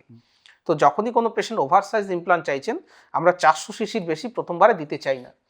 অনেক সময় আসেন, প্রথমে তো আমরা বলে দিই আমরা 400 সিসি দেবো আপনাকে, 6 মাস থেকে 1 বছর পরে আপনার টিস্যুটা অনেকটা সফট হয়ে যাবে, এক্সপ্যান্ড হয়ে যাবে, তখন আপনি বাকি চাইবেন। আমি এখন অবধি 850 সিসি হাইয়েস্ট ইমপ্লান্ট ইউজ করেছি। এবার এই বড় ইমপ্লান্ট ইউজ করার কিন্তু কিছু ন্যাচারাল অসুবিধে আছে। 1 নম্বর হচ্ছে, ব্রেস্ট ইমপ্লান্ট কিন্তু এখানে ফ্রি ফ্লোটিং থাকে, এখানে বেঁধে রাখার মতো কিছু নেই। তো 800 সিসির ইমপ্লান্ট যখন আমরা ইউজ করছি, তখন তার নিচে স্যাগিং হওয়ার একটা চান্সেস থাকে। দুদিকে 800, 1600 সিসি সিলিকনের ওজন অ্যারাউন্ড 2 কেজি হবে। তো 2 কেজি যখন বুকে ওজন বেড়ে যাচ্ছে, আপনার পশ্চুরাল চেঞ্জ হবে, আপনি সামনের দিকে ঝুঁকে পড়বেন, আপনার ঘাড়ে এবং পিঠে ব্যথা হতে পারে, এই একটা সমস্যা থাকে। এবং এই ওভার সাইজ ইমপ্লান্ট ইউজ করার জন্য কিন্তু ব্রেস্টের উপরে স্ট্রেস মার্ক চলে আসে। রিসেন্টলি একজন নায়িকা, শার্লিন চোপড়া, তিনি দেখবেন ওভার সাইজড ইমপ্লান্ট নিয়ে তার বিভিন্ন অসুবিধা হচ্ছিল, সেগুলো উনি ইনস্টাগ্রামে দিয়েছেন। তো যখনই কোনো পেশেন্ট আসেন, তাকে আমরা এই 3টে জিনিস খুব সুন্দরভাবেই বলি, যে আপনি ধরুন 200 সিসি আপনার জন্য, 280 সিসি আপনার জন্য ন্যাচারাল লুক দেবে, 350 সিসি আপনাকে একটু বড় লুক দেবে, আর যদি 350-400-র বেশি নিতে যাচ্ছেন, তখন ওভার সাইজ হবে। এবং ওভার সাইজের এই অসুবিধেগুলো হয়, সেটা আপনি জানলেন, বুঝলেন, এবং আমাদের কনসেন্ট পেপার থাকে, তাকে লিখে দিতে হয় যে ডাক্তারবাবু আমাকে এই সাইজের ইমপ্লান্ট নিতে বলেছিলেন, আমি নিজে এই সাইজের ইমপ্লান্ট নিচ্ছি, এবং এই অসুবিধেগুলো হবে সেটা জানার পরেও আমি নিচ্ছি, যাতে তিনি পরবর্তীকালে বলতে না পারেন বা ক্লেম করতে না পারেন যে আমাকে ডাক্তারবাবু জানাননি। তো এই ইনফরমেশনসগুলো আপনারা যার কাছেই ব্রেস্ট অগমেন্ট করান না কেন খুব ভালোভাবে জেনে নেবেন। কারণ দেখুন একটা ব্রেস্ট ইমপ্লান্ট সার্জারি তো একটা কস্ট আছে, তাই না? ইমপ্লান্টগুলো এই যে ইমপ্লান্টটা যেটা রয়েছে এটা একটা স্যাম্পল ইমপ্লান্ট, এটা আমাকে কোম্পানি থেকে দিয়েছে যাতে আমি দেখাতে পারি। তো এই ইমপ্লান্টগুলোর দাম আছে। আপনি আজকে একটা ওভারসাইজ ইমপ্লান্ট নিলেন, 2 মাস পরে এলেন স্যার বের করে দিন, তো এই ইমপ্লান্টটা তো নষ্ট হয়ে গেল। এটা তো কিরকম দাম দাম ফেরত। এগুলো? এই ইমপ্লান্টগুলো বেসিক্যালি 3 ধরনের ইমপ্লান্ট আসে। আমরা 3 ধরনের ইমপ্লান্ট মার্কেটে পাই এবং এই ইমপ্লান্টগুলো আমরা 3টে ক্যাটাগরিতে, একটা চাইনিজ ইমপ্লান্ট আসে, চাইনিজ বলে হাসাহাসি করবেন না, এটা সব থেকে বেশি চলে। হ্যাঁ, তো চাইনিজ এটাও ইনফ্যাক্ট চাইনিজেরই একটা ইমপ্লান্ট। অন্য আর একটা ইমপ্লান্ট আছে ইউরোপিয়ান ইমপ্লান্ট, যেটা ইউজুয়ালি ফ্রান্স থেকে বা বেলজিয়াম থেকে আসে। আর একটা ইমপ্লান্ট হয় আমেরিকান ব্র্যান্ডেড ইমপ্লান্ট। তো এই 3টে ক্যাটাগরির ইমপ্লান্টগুলো আসে। তো এক এক জোড়ায় আসে, ইউজুয়ালি ইমপ্লান্টগুলো একটা প্যাকেটে জোড়াতে আসে। খুব রেয়ার কখনো কখনো একটা পেশেন্টের, যেমন আপনি বললেন একটা দিকে বড় একটা দিকে ছোট, তখন আমাদের জোড়া ভাঙতে হয়। তখন আমরা বলেই দিই দেখুন আপনার জন্য তো আমাকে জোড়া ভাঙতে হবে। এবার ওই যে এক্সট্রা ইমপ্লান্টটা রয়ে গেল ওটা তো ইউজ হবে না, কবে ইউজ হবে যায় না, আপনাকে দুটো জোড়ার দামে কিন্তু আপনাকে আমরা চার্জ করব। তো এই ইমপ্লান্টগুলো ইউজুয়ালি 60,000 থেকে 1 লাখের কাছাকাছি পার জোড়াতে আসে। আপনি চাইনিজ ইমপ্লান্ট নিলে একটু কম কস্ট চলে আসে, যাদের বাজেটটা একটু কম। আপনি চুল কাটতে যান না, নর্মাল সেলুনে যাবেন একরকম কস্ট, আপনি ব্র্যান্ডেড মেটেরিয়াল কিন্তু মোরাললেস। এটা আমি জাস্ট বলবো, বি এটা চাইনিজ, বি এটা ইউরোপিয়ান অর বা আমেরিকান হোক, মেটেরিয়াল যেহেতু বডির ভেতরে যাবে একটা নির্দিষ্ট স্ট্যান্ডার্ড কিন্তু মেনটেন করতেই হয়, নইলে কিন্তু এটা গভর্নমেন্ট থেকে পাস হবে না। সেই জন্য মেটেরিয়ালের দিক থেকে কিন্তু মোরাললেস সেম থাকে, খুব হয়তো 10% ম্যাক্সিমাম চেঞ্জেস থাকে। আমি দেখেছি আমেরিকান ইমপ্লান্টগুলো একটু বেশি থিক হয়, ওজনটা বরঞ্চ তার বেশি হয়। এটা 300 সিসির যা ওজন হবে ও 300 সিসির ওজন প্রায় 20 থেকে 30 গ্রাম বেশি হবে, সুতরাং বেশি ভারী লাগবে। এই ব্যাপারগুলো ডিপেন্ড করে আমরা পেশেন্টদেরকে বলি। বাজারে প্রচুর না তেল পাওয়া যায়, ওষুধের দোকানেও সেগুলো রাখা হয় দেখেছি।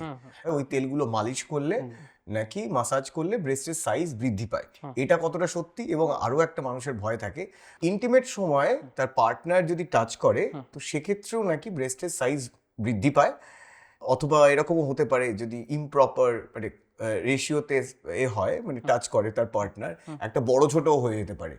এটা কতটা সত্যি? এই দুটো এটা একেবারেই সত্যি না। প্রথমত হচ্ছে যে অয়েলগুলো বিক্রি হয় সেগুলো দিয়ে ব্রেস্ট বাড়বে, কারণ দেখুন ব্রেস্ট বাড়তে গেলে দুটো জিনিস দরকার হবে, একটা হচ্ছে ব্রেস্টের মধ্যে ফ্যাটটাকে বাড়ানো, অথবা ব্রেস্টের মধ্যে গ্ল্যান্ডটাকে বাড়ানো, বা ফ্যাট এবং গ্ল্যান্ড দুটোকেই বাড়ানো। ফ্যাট এবং গ্ল্যান্ডকে বাড়ানো যেতে পারে একমাত্র হরমোনাল ইনফ্লুয়েন্স করিয়ে, আপনি গ্ল্যান্ডটাকে বাড়াতে পারে, বা আপনার খাবার দাবার চেঞ্জ করার মাধ্যমে আপনি ফ্যাটি খাবার বা আপনার ওজন বেড়ে যাচ্ছে সেই ধরনের খাবার দিয়ে আপনি ফ্যাটের ভলিউমটাকে বাড়াতে পারেন। যে তেলগুলো ইউজ করা হয় তার মধ্যে এমন কোনো ইনগ্রেডিয়েন্টস থাকে না যেটাতে না হরমোনকে এফেক্ট করতে পারে, যেটা না ফ্যাটি টিস্যুকে এফেক্ট করতে পারে। যেটা হয় মালিশ করলে যেটা হতে পারে, আমাদের ব্রেস্টের যে কোনো একটা টিস্যু তার একটা টার্জিডিটি থাকে, হ্যাঁ, তার একটা নিজস্ব ঘনত্ব থাকে। যেমন একটা শক্ত কোনো জিনিসকে আপনি অনেকক্ষণ ধরে যদি সেটাকে মালিশ করেন সেটা নরম হয়ে যেতে পারে, সেই এফেক্টটা আসতে পারে। যে স্কিন যেটা টার্জিডিটি ছিল সেটা লুজনেস চলে এলো, সেই লুজনেস চলে আসার জন্য আপনার একটুখানি নিচের দিকে স্যাগিং হয়ে গেল, সেই জিনিসটা কিন্তু হতে পারে। কিন্তু একটা ইন্টিমেট পজিশনের জন্য বা ইন্টিমেট অ্যাক্টিভিটির জন্য যেটুকু অ্যাক্টিভিটি হোক না কেন, ওই আমাদের যে কোলাজেন্স থাকে সেটা এত নাজুক নয় যে আপনি ইন্টিমেট অ্যাক্টিভিটি করলে না সেটা সাইজটা বেড়ে গেল বা চেঞ্জ হয়ে গেল। এটা বয়সের সঙ্গে সঙ্গেই হয়, বয়সের সঙ্গে সঙ্গে আমাদের যে কোলাজেন টিস্যুগুলো থাকে সেগুলো নিজের থেকে লুজ হতে থাকে। এই প্রসঙ্গে আমি আরও একটা জিনিস বলবো, অনেকে মনে করেন যে টাইট ব্রা পরলে পরে আপনার ব্রেস্ট লুজ হবে না, এটাও কিন্তু ভুল ধারণা। কারণ আমাদের যে কোলাজেন স্ট্র্যান্ডগুলো থাকে সেই কোলাজেন স্ট্র্যান্ড নিজের থেকে অটোমেটিক্যালি সেগুলো ডিগ্রেডেড হতে থাকে বয়সের সঙ্গে সঙ্গে, সময়ের সঙ্গে সঙ্গে। সেই জন্য আপনি ব্রা পরলে পরে আপনার ব্রেস্ট টাইট থাকবে, ব্রা না পরলে পরে নিচের দিকে চলে আসবে, বা ইন্টিমেট অ্যাক্টিভিটি করলে পরে ব্রেস্টটা লুজ হয়ে যাবে, সেই ব্যাপারগুলো কিন্তু খুব বেশি সত্যি নয়। 10% হয়তো তাদের এফেক্ট থাকতে পারে, কিন্তু বাকি 90% ন্যাচারালি হয়েছে, ওটা হতোই, ওটা ইনভিটেবল ছিল। ব্রেস্ট অগমেন্টেশন নিয়ে আমরা শুনলাম, এবার আসি ব্রেস্ট রিডাকশনে। তো বড় স্তন থাকার ফলে শারীরিক কি কি সমস্যা হতে পারে? তো একটু শুরুর দিক থেকেই বলি, সেটা হচ্ছে আমি যখন প্লাস্টিক এবং কসমেটিক সার্জারিতে এলাম এবং প্র্যাকটিস শুরু করলাম, তো তখন দেখতে পেলাম যে একটা আমাদের ইন্ডিয়াতে বিশেষত এবং একটা কী হয়, একটা রেসিয়াল ব্যাপার আছে। রেসিয়াল ব্যাপার বলতে দেখেছি আমরা ককেশিয়ানস যে পেশেন্ট, তো সেখানে দেখেছি যে আমাদের বেলজিয়াম, স্পেন এবং সুইডেনে ট্রেনিং নিয়েছি, কানাডাতেও কিছুদিন, সেখানে যে ফিমেলসরা রয়েছেন তাদের কম্পারেটিভলি কিন্তু ব্রেস্টের সাইজ ছোট হয়। সেই জন্য ওয়েস্টার্ন ওয়ার্ল্ডে ব্রেস্ট অগমেন্ট কিন্তু খুব কমন। আমাদের এখানেও হচ্ছে, যাদের ব্রেস্ট ছোট তারা আসছেন, কিন্তু আমাদের ইন্ডিয়াতে যেটা আমার মিসেসও আমাকে বলেছেন জিনিসটা, যে উনিও দেখেছেন বা বিভিন্ন জায়গাতে ওনার এক্সপিরিয়েন্স হয়েছে, যে মহিলাদের বড় ব্রেস্ট হলে যে সমস্যা, বড় ব্রেস্টে জনিত সমস্যা, উনি আমাকে বললেন যে অগমেন্টেশনের থেকে রিডাকশনটা বেশি নেসেসিটি ফর ইন্ডিয়ান, বিশেষত আমাদের ইন্ডিয়ান সাবকন্টিনেন্ট, আফ্রিকান সাবকন্টিনেন্ট, এখানে কিন্তু মহিলাদের ব্রেস্টের সাইজ হিউজ হয়ে যায়। এই বড় ব্রেস্ট সাইজ হয়ে যাওয়ার কারণে যে অসুবিধা হয় সেটাকে আমি আপনাদেরকে একটু বায়োমেকানিক্স দিয়ে জাস্ট বোঝানোর চেষ্টা করব। দেখুন, আমাদের বডি তো, আমরা তো দ্বিপদ প্রাণী, অন্যান্য চতুষ্পদ স্তন্যপায়ী প্রাণীরাও রয়েছেন, আমরা দুটো পায়ে চলি। ফলে আমাদের বডির একটা সেন্ট্রাল অফ গ্র্যাভিটি থাকে, সেই সেন্টার অফ গ্র্যাভিটিটা আমাদের মোটামুটি বডির মাঝখান দিয়ে যায়। যখনই আমরা সামনের দিকে ঝুঁকবো, দেখুন আমরা যখন ঝুঁকে কাজ করি তখন অবভিয়াসলি আমাদের হিপ পেছনের দিকে চলে আসে ব্যালেন্সটা মেনটেন করার জন্যে। তো এই ব্যালেন্স মেনটেন্স যে বিষয়টা থাকে, তখন সেটা প্রবলেম হয়ে যাবে যদি ব্রেস্টের সাইজ বেড়ে যায়। ব্রেস্টের সাইজ বেড়ে যাওয়া মানে তখন সেই মহিলাকে সামনের দিকে ঝুঁকে কাজ করতে হচ্ছে। তার এই সামনের দিকে ঝোঁকাটাকে প্রিভেন্ট করার জন্যে স্পাইনাল কর্ডের দিকে আমাদের যে দুটো মাসেলস থাকে, গ্রুপ অফ মাসেলস, আমরা ইরেক্টর স্পাইনিস মাসেলস বলি, তাদেরকে কন্টিনিউয়াসলি কাজ করতে হয়। তো এই কন্টিনিউয়াস স্প্যাজমের কারণে তাদের ব্যাককে, নেক থেকে শুরু করে কোমর অবধি স্প্যাজমে চলে আসে। অনেক সময়তেই আমরা ভাবি হয়তো অস্টিওপোরোসিস হচ্ছে বা অন্য কোনো অসুবিধা হচ্ছে বা অন্যভাবে শুয়েছি, কিন্তু যে মহিলা আমাকে, অনেক মহিলা এই ব্যাপারটা নোটিশ করে তারা বলেছেন, স্যার আমি সবসময় ঝুঁকে কাজ করি, আমার পিঠের দিকে ব্যথা হয়ে যাচ্ছে। তো মেইন প্রবলেম ব্রেস্ট বড় হয়ে যাওয়ার কারণে যারা আসেন তারা মেইন এই সমস্যাটা বলে, স্যার কাঁধে, পিঠে, ব্যাকে প্রচণ্ড ব্যথা। 2 নম্বর যেটা বলছেন, যেহেতু ভারী তাদের ব্রেস্ট, তাদেরকে ব্রাশ স্ট্র্যাপে ইনজুরি হয়ে যায়, ব্রাশ স্ট্র্যাপটা অনেক সময় কেটে বসে যায়, লাল হয়ে যায়, এটা একটা বিষয় থাকে। 3 নম্বর যে বিষয়টা থাকে, বিশেষত আমাদের ওয়েস্ট বেঙ্গল, আমাদের তো ভীষণ হিউমিড, গরমকাল শুরু হয়ে গেল, আমরা ঘেমে যাব, বাসে, ট্রেনে, বাড়িতে কাজ করছেন, ছাদে জামা কাপড় মেলতে যাচ্ছেন, বাচ্চাকে স্কুল থেকে আনতে যাচ্ছেন, প্রচণ্ড গরম হবে, গরমে ব্রেস্টের তলায় ঘেমে গিয়ে র্যাশেস চলে আসে। ঠিক। এবং এই ব্রেস্ট রিডাকশনের পেশেন্ট গরমকালে বেড়ে যায় আমাদের। তো এই যে 3টে মেইনলি সমস্যা, তার সঙ্গে চতুর্থ সমস্যা হচ্ছে একটা সোশ্যাল এম্বারাসমেন্ট। ভীষণ বড় ব্রেস্ট হয়ে গেলে পরে তারা একটা, ধরুন ফিটিংস জামা কাপড় পরবেন সেটা পরতে পারেন না, তাদেরকে একটা টি শার্ট পরবেন সেটা পরতে পারছেন না, এই একটা অসুবিধা হয়। কিছু কিছু মহিলা এসছেন, তারা অদ্ভুত সমস্যা নিয়ে আমাকে বলেছেন কি, স্যার আমি রাতের বেলা শুয়ে আছি, ব্রেস্ট বড় হয়ে গেছে, দুদিকে হ্যাং করছে, আমি ধরুন পাশ ফিরে আমি শোবো, তখন আমাকে ব্রেস্টটাকে সরিয়ে নিয়ে তারপরে আমাকে টার্ন হতে হচ্ছে। তো এই যে 3-4টে সমস্যা, তো অ্যাস্থেটিক্যালি কিন্তু সমস্যা তারা খুব কমই বলেন যে দেখতে খারাপ হওয়ার জন্য আমি এসেছি। তাদের মেইন সমস্যা ঘাড়ে, পিঠে, কাঁধে ব্যথা, ব্রেস্টের তলায় র্যাশ হয়ে যাচ্ছে, তারা স্বাভাবিক কাজকর্ম করতে গিয়ে হাঁপিয়ে যাচ্ছেন, বডি টার্ন করতে অসুবিধা হচ্ছে, এবং ব্রেস্টের তলায় যে র্যাশ যেটা বললাম, এই সমস্যাগুলো নিয়ে কিন্তু পেশেন্টরা তারা চলে আসেন এটার সমাধানের জন্য। অনেক ক্ষেত্রেই কি হয় যে পেশেন্টরা অ্যাকচুয়ালি, আমি দেখেছি অনেক, স্যার আমি তো জানতামই না, আপনার ইউটিউবের ভিডিও দেখে বা আপনার ডিসকাশন শুনে আমি জেনেছি যে এই সমস্যাটার সমাধান হয়, তারা কিন্তু আসেন। তো এই যে ব্রেস্ট রিডাকশন, হ্যাঁ। মানে স্তন ছোট করা, ছোট বড় করা। স্তন ছোট করা, হ্যাঁ, এর সার্জিক্যাল প্রসিজিওর একটু বলুন, কিভাবে করেন আপনারা? ঠিক, এটা সার্জিক্যালি এটা একটা খুব, অগমেন্টেশন যেরকম বললাম 1 ঘন্টাতে হয়ে যায়, এই সার্জারিটা করতে 3.5 থেকে 4 ঘন্টা মতো সময় লাগে। এটা আমাদের কসমেটিক সার্জারির one of the biggest surgery. 4.5 ঘন্টার কাছাকাছি সময় লাগে ডিপেন্ডিং অন দ্য ব্রেস্ট। আমরা যখনই একজন পেশেন্ট আসেন, আমাদের মেজারমেন্টটা একটা খুব ইম্পর্টেন্ট জায়গা কসমেটিক সার্জারিতে, এভরিথিং ইজ মেজারমেন্ট। তো আমরা প্রথমে পেশেন্টের হাইট কত দেখে নিই, তার ওজন কত দেখে নিই, তার চেস্ট সার্কামফারেন্স কত দেখে নিই, তারপরে আমরা দেখি ব্রেস্টের, আমাদের পেশেন্টের নেকের থেকে, আমরা এটাকে সুপ্রাস্টার্নাল নচ বলি, যেখানে আমাদের হার্টটা রয়েছে চেস্টের, সেখান থেকে ব্রেস্টের সব থেকে নিচু হয়ে যাওয়া অংশটা, ঝুলে যাওয়া অংশটা, সেটা ডিস্টেন্স কত। যদি 30 সেন্টিমিটারের নিচে থাকে তাহলে তাকে আমরা হলফিনলে টেকনিকে করি। এটা টেকনিক্যাল ডিটেলস বললে বুঝতে পারবেন না, সেটার জন্য বলতে পারে সেটা একটু লেস ইনভেসিভ হয়। 30 থেকে 35 হলে মডারেট ইনভেসিভ হয়, সেটাকে এল টেকনিকে বা জে টেকনিকে করা হয়। আর 35-এর বেশি যখন হয়ে যাচ্ছে তখন সেটাকে টি টেকনিকে করা হয়। তো তাহলে একটা হচ্ছে হল ফিনলে টেকনিক, একটা এল বা জে টেকনিক, আর একটা হচ্ছে টি টেকনিক, ডিপেন্ডিং আপন ব্রেস্টের সাইজ কতটা বড় আছে এবং উনি কতটা ছোট করতে চাইছেন সেটার উপরে ডিপেন্ড করবে। একটা খুব সহজ হিসেব, যদি খুব বড় বেশি ব্রেস্ট হয়, আপনি তো ছোটই করতে চাইছেন, তাহলে আমাদের বেশি টিস্যু কেটে বাদ দিতে হবে। এটা একটা সার্জিক্যাল প্রসিজার, হসপিটালে ভর্তি থাকতে হয়, মোটামুটি 2 দিন মতো ভর্তি থাকতে হয়। প্রথম দিনে সার্জারি হবে, ধরুন সোমবারে সার্জারি করলাম, সোমবার সকালে ভর্তি হলেন, সকাল 8টা-9টায় ভর্তি হয়ে গেলেন, সার্জারি আমরা 10টায় শুরু করলে ইউজুয়ালি 3টে-4টে বেজে যায় শেষ হতে হতে। পরের দিন আমরা মঙ্গলবারে, সোমবার বিকেল বা মঙ্গলবারে পেশেন্টকে ছুটি করে দিই। তো এই যে ডাক্তারবাবু এই যে ব্রেস্ট রিডাকশন সার্জারিটা করলেন, তারপরে মানে পোস্ট অপ যখন ছেড়ে দিচ্ছেন, তখন তাদেরকে কি অ্যাডভাইস দেন, কি কি করতে পারবে বা কি কি করতে পারবে না? এই প্রসঙ্গে জাস্ট বলে দিই, এই ব্রেস্ট সার্জারিটা যেহেতু একটা বড় সার্জারি, আপনাকে ঠিক রাখতে হবে যে নেক্সট 10 দিন আপনি বাড়িতে তো চলে গেলেন 2 দিন পরেই, বাড়িতে কিন্তু ভীষণ ভারী কাজ আপনি করতে পারবেন না, যেমন ধরুন বাসন পরিষ্কার করা বা শিল নোড়া বাঁটা বা 1 বালতি জামা নিয়ে ছাদে মেলতে যাওয়া, এই ধরনের ভারী কাজ করতে পারবে না। সেই জন্যে পেশেন্টদেরকে বলা হয় যে আপনি বাড়িতে সেরকম কাজের ব্যবস্থা থাকবে সেটা করে আসবেন। প্রচুর পেশেন্ট আমাদের এই মার্চ এপ্রিলে আসবে, কারণ এই সময় স্কুল ছুটি হয়ে যায়। স্কুল থাকা অবস্থাতে তো একজন মাকে 10 দিন ছুটি নেওয়া পসিবল নয়।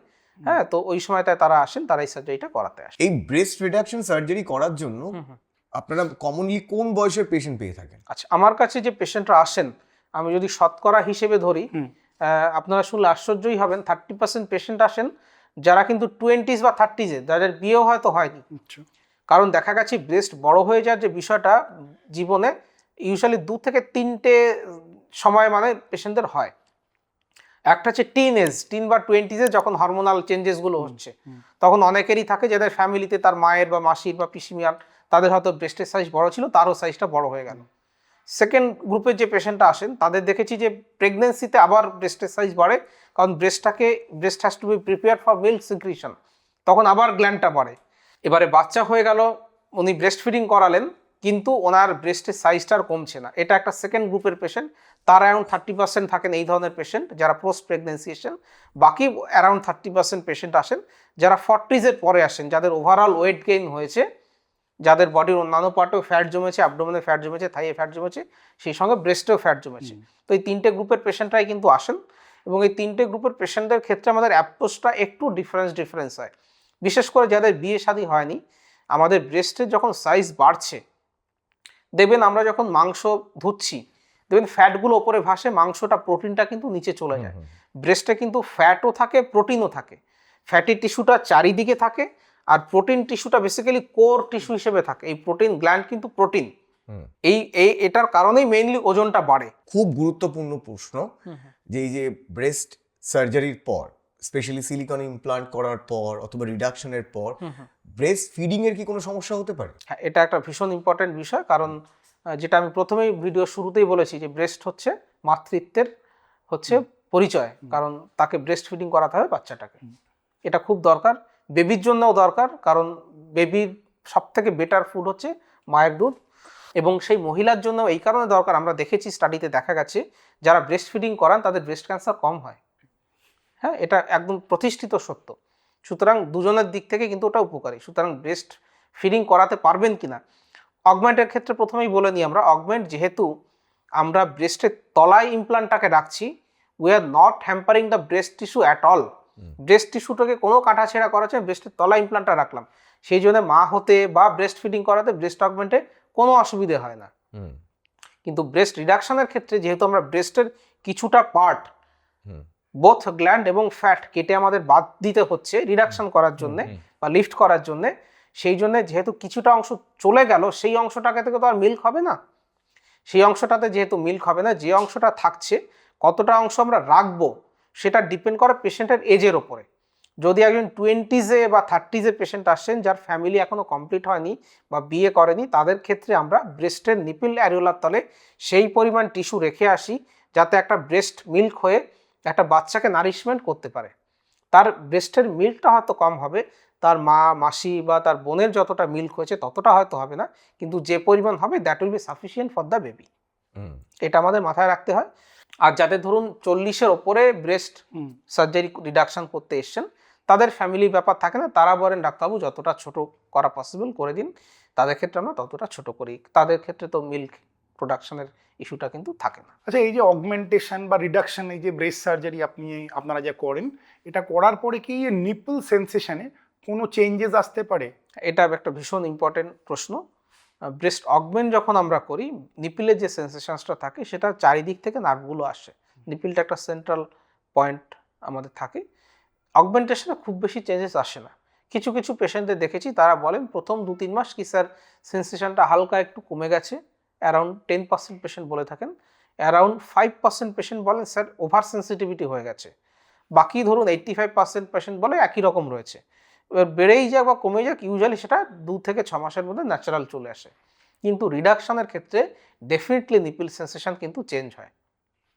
কেননা যখন আমরা রিডাকশন করছি সার্জিক্যাল, আমরা যেটা বললাম হলফিনলে টেকনিক বা যে টেকনিক, টি টেকনিক, এই যে 3টে টেকনিক আছে, 3টে টেকনিকের ক্ষেত্রে কিন্তু নিপিলের চারিদিকে আমরা ইনসিশন দিয়ে থাকি। এই ইনসিশন দেওয়ার ফলে নিপিলের সেন্সেশন কিন্তু কমে যাবে। কারো কারো ক্ষেত্রে যথেষ্ট কমে যায়, কারো কারো ক্ষেত্রে কিন্তু কিছুটা কমে যায়। ম্যাক্সিমাম পেশেন্টের ক্ষেত্রে যখন আমরা দেখব বড় ব্রেস্ট হচ্ছে তাদের কিন্তু সেন্সেশনটা বেশ কমে। তবে আমি খেয়াল করেছি পেশেন্টরা যাদের হিউজ ব্রেস্ট, ধরুন 35-এর ওপরে যাদের সাইজ, সেন্টিমিটার ওপরে যাদের সাইজ, তাদেরকে আমরা এই ব্যাপারটা এক্সপ্লেন করি যে আপনার নিপিলের সেন্সেশন কিছুটা কমবে। তারা ইউজুয়ালি বলে স্যার অলরেডি আমার নিপিলে অতটা সেন্সেশন নেই। তারা যেটা বলেন কি স্যার অলরেডি আমার ব্রেস্টটা স্ট্রেচিং হয়ে গেছে, স্ট্রেচিং হওয়ার জন্য এমনিতেই আমি নিপিলের সেন্সেশন কম পাচ্ছি। তো রিডাকশনের পেশেন্টরা যেহেতু ওজন নিয়ে, ইনফেকশন নিয়ে, ঘাড়ে পিঠে ব্যথা নিয়ে এতটাই চিন্তিত থাকেন যে নিপিলের সেন্সেশন কিছুটা কমে গেলেও তারা খুব বেশি কিন্তু বদার করেন না। তো সুতরাং ছোট কথায় বলতে গেলে অগমেন্টেশনে নিপিল সেন্সেশন খুব বেশি চেঞ্জেস হবে না বললেই চলে। রিডাকশনে কিন্তু নিপিল সেন্সেশন চেঞ্জ হয়, তবে নিপিল সেন্সেশন ইউজুয়ালি রিডাকশন করার পরেও ফিরে আসে। 6 মাস থেকে 1 বছর সময় লাগে আস্তে আস্তে ফিরে আসে। এবার আসি বেলি ফ্যাট, কারণ অনেকেরই বেলি ফ্যাট থাকে এবং সেইগুলো আপনারা কিভাবে রিমুভ করেন? এটা বেলি ফ্যাটের ব্যাপারটা যখন আমরা বলবো, বিশেষ করে মহিলাদের বয়স হলে পরে তাদের একটা টেন্ডেন্সি থাকে ফ্যাট ডিপোজিশন হওয়ার। এটাও হরমোনাল কারণে, যেহেতু 30-এর 35-40-এর পরে আস্তে আস্তে ইস্ট্রোজেন প্রজেস্টেরন হরমোন কমে যেতে থাকে, বডিতে বিএমআই বেসিক মেটাবলিক রেটগুলো কমে যায় এবং হচ্ছে বডিতে ফ্যাট ডিপোজিশন হয়। পেটে ফ্যাট জমে গেলে পরে অবভিয়াসলি একটা টাইট ফিট জামা কাপড়, শাড়ি পরলে পরে দেখতে অনেক সময় তাদের বিসদৃশ লাগে। তারা আসেন, এবার অ্যাবডোমেনে কতটা ফ্যাট আমরা বের করে দেবো সেটা 2টো টেকনিক থাকে। একটা হচ্ছে শুধু সিম্পল লাইপোসাকশন করা, আমরা শুধু লাইপোসাকশন করে ফ্যাটটাকে বের করে দিলাম। এটা খুব সাধারণ উদাহরণ দিয়ে যদি বলি, বালিশের মধ্যে ধরুন তুলো রয়েছে, কিছুটা তুলো আমি বের করে দিলাম, বা আমের মধ্যে থেকে হাঁসটাকে বের করে দিলাম, তাহলে চামড়াটা কিন্তু একটু লুজ হয়ে যায়। অনেকে বলেন স্যার আমি বেশি কাটাকাটির মধ্যে যেতে চাইছি না, তখন আমরা শুধু লাইপোসাকশন করি। কিন্তু কিছু পেশেন্ট আসেন যারা টোন্ড বডিটাকে চান, কি স্যার আগের মতো অবস্থাতে নিয়ে আসুন, তখন আমরা যেটা করি এক্সট্রা যে স্কিন হলো লাইপোসাকশন পরে যে স্কিনটা লুজ হয়ে গেল সেটাকে কেটে বাদ দিতে হয় বিকিনি লাইন দিয়ে। আজকাল অনেক মহিলায় আসেন তাদের সি সেকশনের স্কার থাকে, সেই স্কার যেটা রয়েছে বা দাগ যেটা আছে তার সমপরিমাণ দাগ ডান দিকে আবার বাঁ দিকে, এটা করে আমরা এক্সট্রা স্কিনটাকে বাদ দিয়ে এটাকে অ্যাবডোমিনোপ্লাস্টি বলে। এবং অনেক ক্ষেত্রেই পেশেন্টরা আসেন যারা হচ্ছে মমি মেকওভার, এই জিনিসটা চলে আজকাল, যে বাচ্চা হওয়ার পরে 40 বছর বয়স, বাচ্চা হয়েছে ওনার 8-10 বছর হয়ে গেছে, ব্রেস্টটা লুজ হয়ে গেছে বা বড় হয়ে গেছে, অ্যাবডোমেনটাও বিসদৃশ হয়ে গেছে এবং ভ্যাজাইনাও লুজ হয়ে গেছে। তো এই 3টে সার্জারি একসঙ্গে যখন আমরা করি তখন সেটাকে মমি মেকওভার বলি। ব্রেস্টটাকে লিফট করা এবং ছোট করা, অ্যাবডোমিনাল লাইপোসাকশন এবং অ্যাবডোমিনোপ্লাস্টি এবং ভ্যাজাইনাল টাইটেনিং। তো এটা তখন ওই সেকশনের মধ্যে চলে আসে। ডাক্তারবাবু, এই ধরো গেল পেটের বিশাল মোটা হয়ে গেছে বা ঝুলে পড়েছে, অনেকের থাই বিশাল মোটা মোটা হয়, বিশাল বড় হয়। কিরকম ধরনের শারীরিক মানে চেঞ্জেস আসতে পারে যদি কারোর বড় থাই হয়? সেখান থেকে কি কি সমস্যা আসতে পারে? আচ্ছা, বড় থাই হওয়ার সঙ্গে একটা দুটো সমস্যা অনেক সময় জড়িত থাকে। আমাদের খুব ভালোভাবে দেখতে হবে যে ওভারঅল বডিতে এই ফ্যাট ডিপোজিশনের সমস্যা রয়েছে কিনা। অনেক ক্ষেত্রে দেখা যায় যে বডির অন্যান্য এরিয়াতেও রয়েছে, থাইও রয়েছে, এবং সেই সঙ্গে অনেক সময় ডিপ ভেন থ্রম্বোসিসের সমস্যা থাকতে পারে। থাইয়ের সাইজ যখন বেড়ে যাচ্ছে, স্বাভাবিকভাবে একজন মানুষের ওজনের সেই ব্যাপারটা একটা হেল্প করে। নিচের বডির পার্ট থেকে ব্লাড ওপরের দিকে আসাতে অসুবিধা করতে পারে, তার জন্য ডিপ ভেন থ্রম্বোসিস হতে পারে। এই সমস্ত অসুবিধা কিন্তু দেখা যায়। আর একটা হচ্ছে যে সোশ্যাল এম্বারাসমেন্ট, খুব বড় থাই হলে তাকে শাড়িই পরতে হয়, তিনি একটু লেগিংস পরবেন বা সালোয়ার কামিজ পরবেন, দেখতে খারাপ লাগে। এই সমস্ত কারণে থাই প্রবলেম নিয়ে যখন পেশেন্টরা আসেন তখন আমরা থাইয়ের কিন্তু লাইপোসাকশন করি। থাইয়ের ক্ষেত্রে অ্যাবডোমেনের মতোই আমরা লাইপোসাকশন করার পরে কিন্তু থাইয়ে অনেক সময় স্কিন লুজনেস চলে আসতে পারে, তখন আমরা থাইয়ের ভেতরের দিক দিয়ে লম্বা করে স্কিনটাকে এক্সট্রা স্কিন কেটে সেটাকে কিন্তু আমাদেরকে বডির সঙ্গে ওনার যাতে প্রপার শেপে আসে সেটাকে আমাদের করতে হয়। আচ্ছা, এই যখন আপনারা লাইপোসাকশন করে ফ্যাট বার করছেন, পেট থেকে চর্বিগুলো বার করে দিচ্ছেন বা থাই থেকে চর্বিগুলো বার করে দিচ্ছেন, তখন তো চামড়া কুঁচকে যাওয়ার একটা চান্স থাকে। প্রথমত আমাদের চামড়াতে কোলাজেন থাকে, একটা নির্দিষ্ট অ্যামাউন্ট কোঁচকানো চামড়া যদি থাকে সেটা বডি আস্তে আস্তে সেটাকে ম্যানেজ করে নেয়। কিন্তু আমরা যদি দেখি এক্সেসিভ স্কিন এক্সেস হয়ে যাবে, সেটা সার্জারির আগেই কিন্তু অ্যাসেসমেন্ট করে আমাদেরকে পেশেন্টের সঙ্গে ডিসকাস করতে হয়। পেশেন্টকে আমরা বলি যে আপনার কিন্তু এক্সেসিভ স্কিন আসবে, আপনি সেই স্কিনটাকে আমি লাইপোসাকশন করে ফ্যাট বের করতে পারবো, কিন্তু স্কিনটাকে তো বাদ দেওয়া যাবে না। স্কিন বাদ দিতে গেলে আপনাকে কেটে ওটাকে বের করতে হবে। আর কাটার ক্ষেত্রে পেশেন্টের মেইন সমস্যা হচ্ছে যে স্যার দাগ হবে কিনা। একদম। যত ভালোভাবেই আমরা করি না কেন একটা দাগ হবে, দাগটাকে হিডেন রাখা যেতে পারে কিন্তু দাগ লেস বলে কিছু নেই। তো এই যেমন আমরা বললাম অ্যাবডোমেনের ক্ষেত্রে আমরা যেটা প্যান্টি পরা হয় বা ইনার্স পরা হয় সেটার বিকিনি লাইন আমরা বলি, ওই বিকিনি লাইনে স্কার মার্কটা আমরা চেষ্টা করি রাখতে। থাইয়ের ক্ষেত্রে সামনের দিকে বা সাইডে নয়, কারণ এই দুটো জায়গায় দেখা যায়, ইনার থাইয়ে যাতে দাগটা আসে সেটার জন্য আমরা ওই এক্সট্রা স্কিনটা ওইখানে কেটে আমাদেরকে অ্যাডজাস্ট করতে হয়। আর সবার মানে মনে প্রশ্ন আসে এই যে লাইপোসাকশন, এটা খুব পেইনফুল, আর এটা আপনারা কিভাবে করে থাকেন? মানে পুরো অজ্ঞান করে থাকেন, নাকি কোনো লোকাল অ্যানেস্থেসিয়া দিয়ে করে থাকেন, নাকি স্পাইনাল অ্যানেস্থেসিয়া দিয়ে করে থাকেন, কিভাবে করে থাকেন অ্যাবডোমেনের লাইপোসাকশন? যে লাইপোসাকশনই হোক না কেন, লাইপোসাকশনের ক্ষেত্রে একটা জিনিস আমি একটু অন্য প্রসঙ্গে বলে নিচ্ছি, সেটা হচ্ছে লাইপোসাকশন কিন্তু ফ্যাট হয়ে যাওয়ার বা ওভারওয়েটের ট্রিটমেন্ট কিন্তু নয়। হ্যাঁ, লাইপোসাকশনের জন্য আমরা একটা মানুষের বিএমআই মাপি, যদি বিএমআই 30-এর নিচে থাকে তবেই তাকে লাইপোসাকশন করা যেতে পারে। 30-এর ওপরে যাদের বিএমআই থাকবে তাকে কিন্তু ব্যারিয়াট্রিক সার্জারি করাতে হবে, তাকে খাওয়াটা তার কমিয়ে দিতে হবে ইনটেক, তাহলে তার বডির ফ্যাটগুলো বার্ন আউট হয়ে যাবে। তারপরে যে স্টাবন ফ্যাট যেখানে যেখানে থাকছে বা এক্সেস স্কিন থাকছে সেগুলো আমরা প্লাস্টিক সার্জনরা করি। তো সুতরাং লাইপোসাকশন করে ওজন কমানো যাবে না, এই ব্যাপারটা প্রথমে ক্লিয়ার করে নিলাম। তারপর হচ্ছে আপনার প্রশ্নটা পেনফুল হবে কিনা। ইউজুয়ালি লাইপোসাকশন যারা করাতে আসেন তাদের একাধিক এরিয়াতেই লাইপোসাকশন করতে হয়। ধরুন যার পেটে অ্যাবডোমিনাল লাইপোসাকশন করছি, তাকে ব্যাকে লাইপোসাকশন করছি, তার হিপে বা থাইয়ে লাইপোসাকশন করছি, পুরো প্রসিডিউরটার ক্ষেত্রে করতে ইউজুয়ালি 2 থেকে 2.5 ঘন্টা মতো সময় লাগে।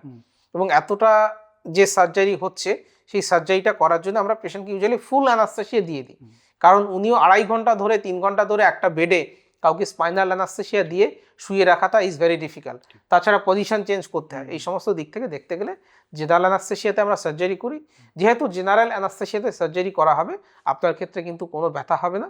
সার্জারির পরে স্পেশাল গার্মেন্টস পাওয়া যায়, আমরা সেই স্পেশাল কম্প্রেশন গার্মেন্ট সেটা পরিয়ে দেওয়া হয়, ইউজুয়ালি 2 সপ্তাহ মতো সেই গার্মেন্টসগুলো পরতে হয়। এইভাবে পোস্ট অপারেটিভ ম্যানেজমেন্ট করা হয়। আপনারা তো সার্জারি করে নাক মুখ এইসব চেঞ্জ করে দেন, তারপর কি আধার কার্ড, পাসপোর্ট বা এই মোবাইলের ফেস লক খুলতে কি কোনো সমস্যা হয়? না, এটা সমস্যা হতে পারে। মানে বিশেষত দেখেছি যখন এয়ারপোর্টে যারা জওয়ানরা থাকেন চেক করেন তারা কিন্তু বুঝতে পারেন না যে কেমন চেঞ্জ হয়েছে। বিশেষ করে ধরুন ঠোঁটটা ভীষণ রকম চেঞ্জ হয়ে গেল, যেটা ওভারফিলিং সিনড্রোম বলছিলাম, সেরকম হলে কিন্তু সমস্যা হতে পারে। তবে ফেস লক বা যেটা বলছেন সেটা কিন্তু আমাদের 1-2 পয়েন্ট থেকে তারা দেখে না, তারা আমাদের চোখের, নাকের, মুখের বিভিন্ন এরিয়াতে পয়েন্টসগুলো ধরা থাকে, সেটার উপরে মেজারমেন্ট করে ইউজুয়ালি কম্পিউটারাইজ সিস্টেমে আপনি ধরা পড়ে যাবেন যে এই ব্যক্তি সেই ব্যক্তি। কিন্তু মানুষের ক্ষেত্রে মানুষ কিন্তু দেখে বুঝতে পারে যে আরে এ তো চেঞ্জ হয়ে গেছে বা বিশেষ চেঞ্জ হয়ে গেছে, এই ব্যাপারটা হয়। এখন কে বিউটি ট্রেন্ডিং, সবাই চাইছে আমাকে যেন কোরিয়ানদের মতো দেখতে হয়। অনলাইনে দেখে আপনাদের কাছে কিরকম পেশেন্ট আসছে? এটা যে কোরিয়ান ব্যাপারটা রয়েছে এটা বলবো এটা একটা অনলাইন প্র্যাঙ্কের মতো জিনিসটা হয়ে গেছে। হ্যাঁ, তো আপনার স্কিন তো আপনারই স্কিন, আপনি তো ইন্ডিয়ান। তো আমাদের মেডিকেল ভাষায় আমরা স্কিনটাকে বিভিন্ন ক্যাটাগরিতে ভাগ করি, ফ্রিসপ্যাট্রিক ক্যাটাগরি বলে। তো এই ক্যাটাগরিতে ডিভাইড করার রয়েছে অলরেডি।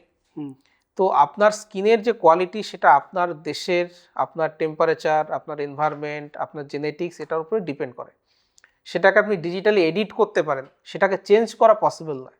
এই ধরনের পেশেন্টরা ইউজুয়ালি যারা আসেন তাদের দেখেছি ওই টিনেজ বা 20s থাকেন, যারা একটা ইউফোরিক স্টেটের মধ্যে রয়েছেন। তাদের কাছে যখন আসেন তখন তাদের সঙ্গে কথা বলে আমরা বুঝতে পারি যে তার চাওয়া পাওয়াটা ঠিক রিয়েলিস্টিক নয়, যেটা আমি শুরুর দিকে বলেছিলাম।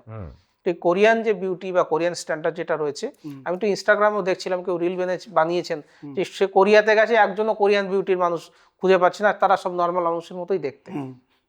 তো এটা পুরোপুরি অ্যাস্থেটিশিয়ানস যারা রয়েছেন বা বিউটি পার্লার যারা রয়েছেন তারাই এই জিনিসটাকে চালাচ্ছেন। কোনো একজন পড়াশুনো করা ডাক্তারবাবু কিন্তু এই ধরনের ব্যাপারগুলোকে এন্ডোর্স করবেন না। সাউথ কোরিয়া এখন হচ্ছে হলো ওয়ার্ল্ডের মানে মানে plastic surgery capital. Plastic surgery, Korean plastic surgery বলুন, একদম দ্যাট ইজ পসিবল, কিন্তু স্কিনটাকে কোরিয়ার মতো করে দেওয়া সেটা কিন্তু একেবারে মানে স্যান্ড পেপার দিয়ে ঘষে ঘষেও করতে হবে না। এটা একটা জাস্ট ডিজিটাল হাওয়া, এটা সময়ের সঙ্গে সঙ্গে আবার চলে যাবে। আচ্ছা, আপনি এক্ষুনি চোখের তলায় ওই ব্যাগের কথা বলছিলেন, ওই ব্যাগ থলি কি করে সার্জারি করে ঠিক করেন? ইউজুয়ালি 30, 35 বা 40 পেরিয়ে গেলে পুরুষ মহিলা দুজনের ক্ষেত্রেই আমরা চোখের যে পেরিয়ারবাইটাল রিজিয়ন রয়েছে সেখানে 2-3টে চেঞ্জেস দেখতে পাই। তার মধ্যে একটা খুব অবভিয়াস চেঞ্জেস হচ্ছে নিচের দিকটা ফুলে যাওয়া, যেটাকে আমরা খুব চলতি ভাষায় আই ব্যাগ বলি। এটা দেখলে একটা টায়ার্ড লুক লাগে, মনে হয় যেন ঘুম থেকে উঠে এসছেন বা খুব টায়ার্ড, সেটা কিন্তু অনেক সময় অ্যাকসেপ্টেবল হয় না। তো এই জিনিসটাকে যখন আমরা কসমেটিক সার্জারি করে সমাধান করছি সেটাকে আই ব্যাগ সার্জারি বলি। এই সার্জারি করার জন্য ইউজুয়ালি যেহেতু আমরা ইন্ডিয়ান স্কিন, আমরা চাইবো স্কার না করে করতে, আমরা কনজাংটিভার মধ্যে দিয়ে এখানে যে ফ্যাটটা হার্নিয়েট করছিল সেটাকে আমরা ট্রিম করে দিই, খুব সুন্দর রেজাল্ট পাওয়া যায় এবং এই ক্ষেত্রেও কিন্তু আমরা দিনের দিন পেশেন্টকে ছুটি করে দিই। এখন চারিদিকেই কসমেটিক ক্লিনিক এবং অনেক সেলুনেও এখন কসমেটিক সার্জারি হয়, মানে মানে ছেয়ে গেছে সবাইকে সুন্দর করার জন্য। ঘরে ঘরে এখন কসমেটোলজিস্ট, এবং অনেককে দেখেছি সে হয়তো বিদেশ থেকে ডিগ্রি নিয়ে এসছে, হ্যাঁ, এবং অনেক অ্যাক্সিডেন্টাল জিনিসও হচ্ছে যে ভুলভাল সার্জারি করে বা আনকোয়ালিফাইড লোকের কাছে গিয়ে সার্জারি করে সে আরও সুন্দর হতে গিয়ে আরও কুৎসিত হয়ে গেল। তো আমি কি করে বুঝবো যে ডাক্তারবাবু কোয়ালিফাইড? তার ডিগ্রি দেখে হোক বা তার ব্যাকগ্রাউন্ড চেক কি করে করব যে এই ডাক্তারবাবু আদৌ এটার জন্য কোয়ালিফাইড কিনা? মুশকিল হয়েছে যে আমাদের দেশে এই কসমেটোলজি এবং কসমেটিক সার্জারি এটা অনেক ক্ষেত্রে ওভারল্যাপিং, আমাদের দেশে কেন সব জায়গাতেই তাই। আপনি যে কোনো একটা মুখের ক্রিম বাজার থেকে ইউজ করতে পারেন, বা ফেসিয়াল করতে যাচ্ছি আমরা তো পার্লারগুলোতে যাই। এবার এই পার্লার যখন তারা নর্মাল যে প্রসিজিয়ার্সগুলো করছে তার বাইরে এক্সট্রা প্রসিজিয়ার্স যেগুলো ইনভেসিভ করে নিচ্ছে, সেগুলোর ক্ষেত্রে করতে গেলে কিন্তু অসুবিধেগুলো হয়। যেমন অনেক পার্লারে তারা পিআরপি ইনজেকশনস করে দিচ্ছে, অনেক পার্লারে তারা বটক্স ইনজেকশন দিয়ে দিচ্ছেন, ফিলার ইনজেকশন দিয়ে দিচ্ছেন। ইভেন আমি সেদিন একটা সেলুনের চুল কাটতে গেছি, দেখলাম লেজার মেশিন নিয়ে এসছে তারা। একদম। তো এই যে ব্যাপারগুলো রয়েছে, এগুলো আধুনিক টেকনোলজি বা আধুনিক মেডিকেশন বা আধুনিক জিনিসগুলো যেগুলো রয়েছে সেগুলো আনসাইন্টিফিক্যালি তারা ইউজ করছেন। হয়তো তক্ষুনি কোনো অসুবিধে বোঝা যাচ্ছে না, বা 10 জন পেশেন্টের মধ্যে বা 100 জন পেশেন্টের মধ্যে 99 জনেরই কোনো অসুবিধা হচ্ছে না, কিন্তু কখনো কখনো আমরা পাই 1-2 জন বিভিন্ন রকম অসুখ বা অসুবিধে নিয়ে আসে। যেমন আমি লাস্ট সপ্তাহে একটা মেয়ে পেয়েছি, তো এই যে মেয়েটি, ওর কিন্তু একদম কপালের ওপরে একটা স্কার মার্ক ছিল। তো সেই স্কার মার্কের ট্রিটমেন্ট কিন্তু সম্পূর্ণ আলাদা রকমের হয়। উনি একটা ক্লিনিকে গেছিলেন এরকম বিউটিশিয়ানসের কাছেই, সে সেখানে লেজার দিয়েছে। এর ফলে কি হচ্ছে, স্কার মার্কের উপরে তো তার এপিথেলিয়াম খুব ভালো থাকে না, তার পাশে যে এপিথেলিয়াম ছিল সেটাও কিন্তু চলে গেছে। ফলে যে স্কার মার্কটা একটা সরু দাগ ছিল এখন সেটা একটা বড় দাগ হয়ে গেছে। একদম। তো এবারে কি হচ্ছে, ওই স্কারটাকে কিভাবে ম্যানেজ করতে হবে সেটা একজন কোয়ালিফাইড ডাক্তারই কিন্তু সে ট্রেনিং নিয়েছেন, তিনি বই পড়েছেন, জেনেছেন, এক্সাম দিয়েছেন, পাস করতে হয়েছে, হায়ার ডিগ্রি নিতে হয়েছে। তো একটা সিম্পল জিনিস অনেক সময় আপনার মনে হতে পারে যেটা খুব সিম্পল জিনিস, কেন ডাক্তারবাবুর কাছে যাব, কেন সেখানে যাব। প্লাস হচ্ছে সেফটির বিষয়টা, যখনই একটা আপনি নন ডক্টর অ্যাস্থেটিশিয়ানসের কাছে যাবেন, তারা বিভিন্ন প্রসিজিয়ার্স করেন। তারা আজকাল দেখছি গ্লুটাথিয়ন ইনজেকশনস চলছে, খুব গ্লুটাথিয়নের পার্লারগুলো চলছে। ইভেন বিভিন্ন যে বিয়ে বাড়ির প্রোগ্রাম হচ্ছে সেখানে লোকে গ্লুটাথিয়ন ইনজেকশন নিচ্ছেন। ইভেন আমি সেদিন ইনস্টাগ্রামে দেখলাম সালমান মাছের যে স্পাম রয়েছে, সালমান ফিশ স্পাম, সেটা মুখে ইনজেক্ট করেছে। এটা তো ফরেন বডি। এই ধরনের জিনিস ইনজেকশন করার মাধ্যমে আপনি কিন্তু আপনার বিপদ ডেকে আনছেন। তো একজন ডাক্তারবাবু যাকে আপনি দেখাতে যাচ্ছেন তাকে বোঝার একটা খুব সহজ উপায় রয়েছে যে উনি অ্যাকচুয়ালি সেই ডাক্তারবাবু বা ওই বিষয়ের বিশেষজ্ঞ কিনা। আমাদের যে মেডিকেল সিস্টেম রয়েছে তাতে আপনাকে ওই বিষয়ের বিশেষজ্ঞ হতে গেলে একটা নির্দিষ্ট ডিগ্রি লাগবেই। সেটার পরে স্কিল হতে পারে যে দুজন ডাক্তারবাবুর স্কিল সমান নয়, কারোর ভালো কারোর অতটা ভালো নয়, কিন্তু ডিগ্রি মিনিমাম ওইটুকু হতেই হবে। এটা চেক করার জন্য সরকারি ব্যবস্থাই রয়েছে। আমাদের ওয়েস্ট বেঙ্গলে যেরকম রয়েছে ওয়েস্ট বেঙ্গল মেডিকেল কাউন্সিল বা মেডিকেল কাউন্সিল অফ ইন্ডিয়া, প্রত্যেকটা রাজ্যের একটা করে মেডিকেল কাউন্সিল রয়েছে। সেই মেডিকেল কাউন্সিলের ওয়েবসাইটে গেলেই আপনি পাবেন সার্চ ইউর ডক্টর। সেখানে আপনি ডাক্তারবাবুর নাম, প্রেসক্রিপশনে যে নাম দেওয়া আছে সেই নামটা দিয়ে সার্চ করবেন, ওনার যাবতীয় অরিজিনাল কোয়ালিফিকেশন কিন্তু সেখানে পেয়ে যাবেন। With registration number, with registration number আপনি পেয়ে যাবেন যে অ্যাকচুয়ালি ওই ডাক্তারবাবু কিসের ডাক্তারবাবু। কারণ অনেক সময় ক্রস প্যাথিও কিন্তু হয়, আমি যেটা না বললেই নয়। অনেকেই আছেন যারা অপথ্যালমোলজিস্ট, এরকম একজন আছেন, তিনি নিজেকে অ্যাস্থেটিক সার্জন হিসেবে প্রেজেন্ট করেন, কিন্তু উনি তো অ্যাকচুয়ালি চোখের ডাক্তার। তার তো অ্যাস্থেটিক প্রসিডিউরস করার কথা নয়, কিন্তু তিনি সেটা লিখছেন বা করছেন। তার নামে সার্চ করলে পরে দেখা যাচ্ছে তিনি হচ্ছেন ডিএনবি অপথ্যালমোলজি তার করা রয়েছে। এরকম আপনি কোনো একজন ব্যক্তির সম্বন্ধে উনি যদি ডাক্তার হিসেবে নিজেকে ক্লেম করেন, তার বেটার ওয়ে হচ্ছে ওয়েস্ট বেঙ্গল মেডিকেল কাউন্সিলে গিয়ে দেখা, বা যারা ডেন্টিস্ট্রি প্র্যাকটিস করছেন তাদের ওয়েস্ট বেঙ্গল ডেন্টাল কাউন্সিলের যে সরকারি ওয়েবসাইট আছে, সেখানে আমাদের প্রত্যেকটা ডাক্তারবাবুর নাম, ডিগ্রি, কোন সালে কোন ইউনিভার্সিটি থেকে পেয়েছেন, প্রত্যেকটা জিনিস কিন্তু সেখানে লেখা রয়েছে। সেভাবে আপনি চেক করতে পারেন। কিন্তু যেটা মুশকিল হচ্ছে, অনেকেই জানেন না এটা আদৌ চেক করা যায়। আর অনেকেই ভাবেন যে ডাক্তারবাবুর কাছে যাব, সেখানে গেলে বেশি খরচা হয়ে যাবে, আমি এটা যে কাজটা ডাক্তারবাবুকে না দিয়ে অন্য কাউকে দিয়ে করে নিতে পারি। ধরুন আপনি আপনার একটা বড় লরি, অনেক সময়তেই হচ্ছে যে এক্সপিরিয়েন্স ড্রাইভার কেন নেব, খালাসিকে দিয়ে যদি কাজ চলে যায় তাহলে ড্রাইভারের কি দরকার। তো এই যে ব্যাপারটা, নেগলিজেন্সির ব্যাপারটা থাকে, সেটা কিন্তু আমাদের যারা এই ব্যাপারগুলো করাতে চাচ্ছেন, যে কোনো সার্জারি, যে কোনো প্রসিজার, যে কোনো ট্রিটমেন্ট একজন কোয়ালিফাইড ব্যক্তিকে দিয়ে কিন্তু ট্রিটমেন্টটা নিলে পরে আপনি অ্যাটলিস্ট, অসুবিধা হতেই পারে, বিভিন্ন রকমের অসুবিধা হয়, কিন্তু আপনার অযাচিত অসুবিধা হওয়ার সম্ভাবনা অনেকটাই কিন্তু কমে যাবে। অনেক ধন্যবাদ ডাক্তারবাবু। আমরা এরপরে সৌন্দর্য নিয়ে, আর যেমন পুরুষ সৌন্দর্য, নারী সৌন্দর্য নিয়ে কথা হলো, এরপরে আমরা আরো ডিপ ডাইভ এপিসোড করতে চাই। আর অনেক কিছু বাকি থাকলো আমাদের। একদম, আপনাকে অনেক অনেক ধন্যবাদ। আবারও আপনাকে পেয়ে আমরা প্রচন্ড আনন্দিত, এবং তার সাথে ধন্যবাদ জানাবো আমাদের আজকের পর্বের গিফট পার্টনার শালিমারকে। তো ডাক্তারবাবু, আর যদি আপনি কিছু অ্যাওয়ারনেসের জন্য বলতে চান। শেষ কথা, একটাই কথা বলবো, সেটা হচ্ছে ঈশ্বর আপনাকে বানিয়েছেন, যদি ছোটোখাটো কিছু সমস্যা থাকে সেটাকে চেঞ্জ করতে পারেন বা চেষ্টা করতে পারেন। মেজর চেঞ্জের দিকে না যাওয়াটাই ভালো। যদি না খুব অসুবিধা, যেমন ব্রেস্ট খুব বড় হয়ে গেছে, অসুবিধা হচ্ছে, আর আপনি নিজেকে, মনকে শান্ত রাখা এবং খুব বেশি ইনফ্লুয়েন্স না হয়ে যাওয়া। আজকাল ইন্টারনেট খুললেই বিভিন্ন ইনফরমেশন পাচ্ছিল, যেমন কোরিয়ান বিউটির কথা বললেন, কোনটা বাস্তব, কোনটা অবাস্তব, কোনটা পসিবল, কোনটা নট পসিবল, সেটা নেওয়া, এবং একজন ভালো ডাক্তারবাবু বা বন্ধু কারো কাছ থেকে পরামর্শ নেওয়া। একদম, ডাক্তারবাবু যেটা বললেন অত্যন্ত গুরুত্বপূর্ণ। ঈশ্বর আপনাকে যেভাবে বানিয়েছে সেটা আদতে সুন্দর, মানে একদম জোর করে কারোর ইনফ্লুয়েন্সে পড়ে বা নিজে প্রচণ্ড হীনমন্যতায় ভুগে নিজেকে চেঞ্জ করার জন্য একটা বড় সার্জারি করার কোনো দরকার নেই। যদি মনে হয় কিছু জিনিস আপনি কারেক্ট করতে চান, অবশ্যই কাউন্সিলিং করুন, ডাক্তারবাবুর সাথে বারবার কথা বলুন, এবং নিজেকেও বারবার প্রশ্ন করুন যে এটা কি আদতে আমার দরকার আছে, তারপরেই কিন্তু কসমেটিক সার্জারি করাবেন। বাকিটা বিস্তারিত যোগাযোগের জন্য বা বিস্তারিত কনসালটেশনের জন্য আপনি ডাক্তারবাবুর সাথে যোগাযোগ করতেই পারেন। আর প্লিজ আমাদেরকে একটুখানি সুন্দর করে দিন, আমাদের একটু লাইক করুন, সাবস্ক্রাইব করুন, আর একটু এই ভিডিওগুলো শেয়ার করুন, আর একটু লিখুন, একটু কমেন্টস, আর কি কি জানতে চান, বা আর কি কোন এপিসোড আপনারা এরকম ডাক্তারবাবুকে দেখতে চান, নতুন নতুন জিনিস আপনারা জানতে চান, লিখুন। সৌন্দর্যায়নের সবচেয়ে বড় ওষুধ হচ্ছে ভালোবাসা আর ভালো থাকা। তো সেটাই আপনারা ছড়িয়ে দিন, এবং সেরকমই থাকুন, আনন্দে থাকুন। দেখবেন আপনি মন থেকে ভালো থাকলে আপনাকে এমনি সুন্দর দেখতে লাগবে। আর আমরা যাতে একটু মন থেকে ভালো থাকি, তাই ওই বললাম, যেগুলো একটু করে দিন আর কমেন্ট করুন আমাদেরকে। তাহলে এখান থেকেই টাটা বাই বাই বলছি। আমি সায়ন, আমি কুশল। ফিরবো অন্য কোনো পর্বে, অন্য কোনো ইনজেকশন নিয়ে। ততক্ষণ আপনারা সুস্থ থাকুন, যাতে ডাক্তারবাবুদের কাছে আপনাকে যেতে না হয়। আর যদি অসুস্থ হন তাহলে নিজে ডাক্তারি করবেন না। Stay fit, stay healthy. Tata.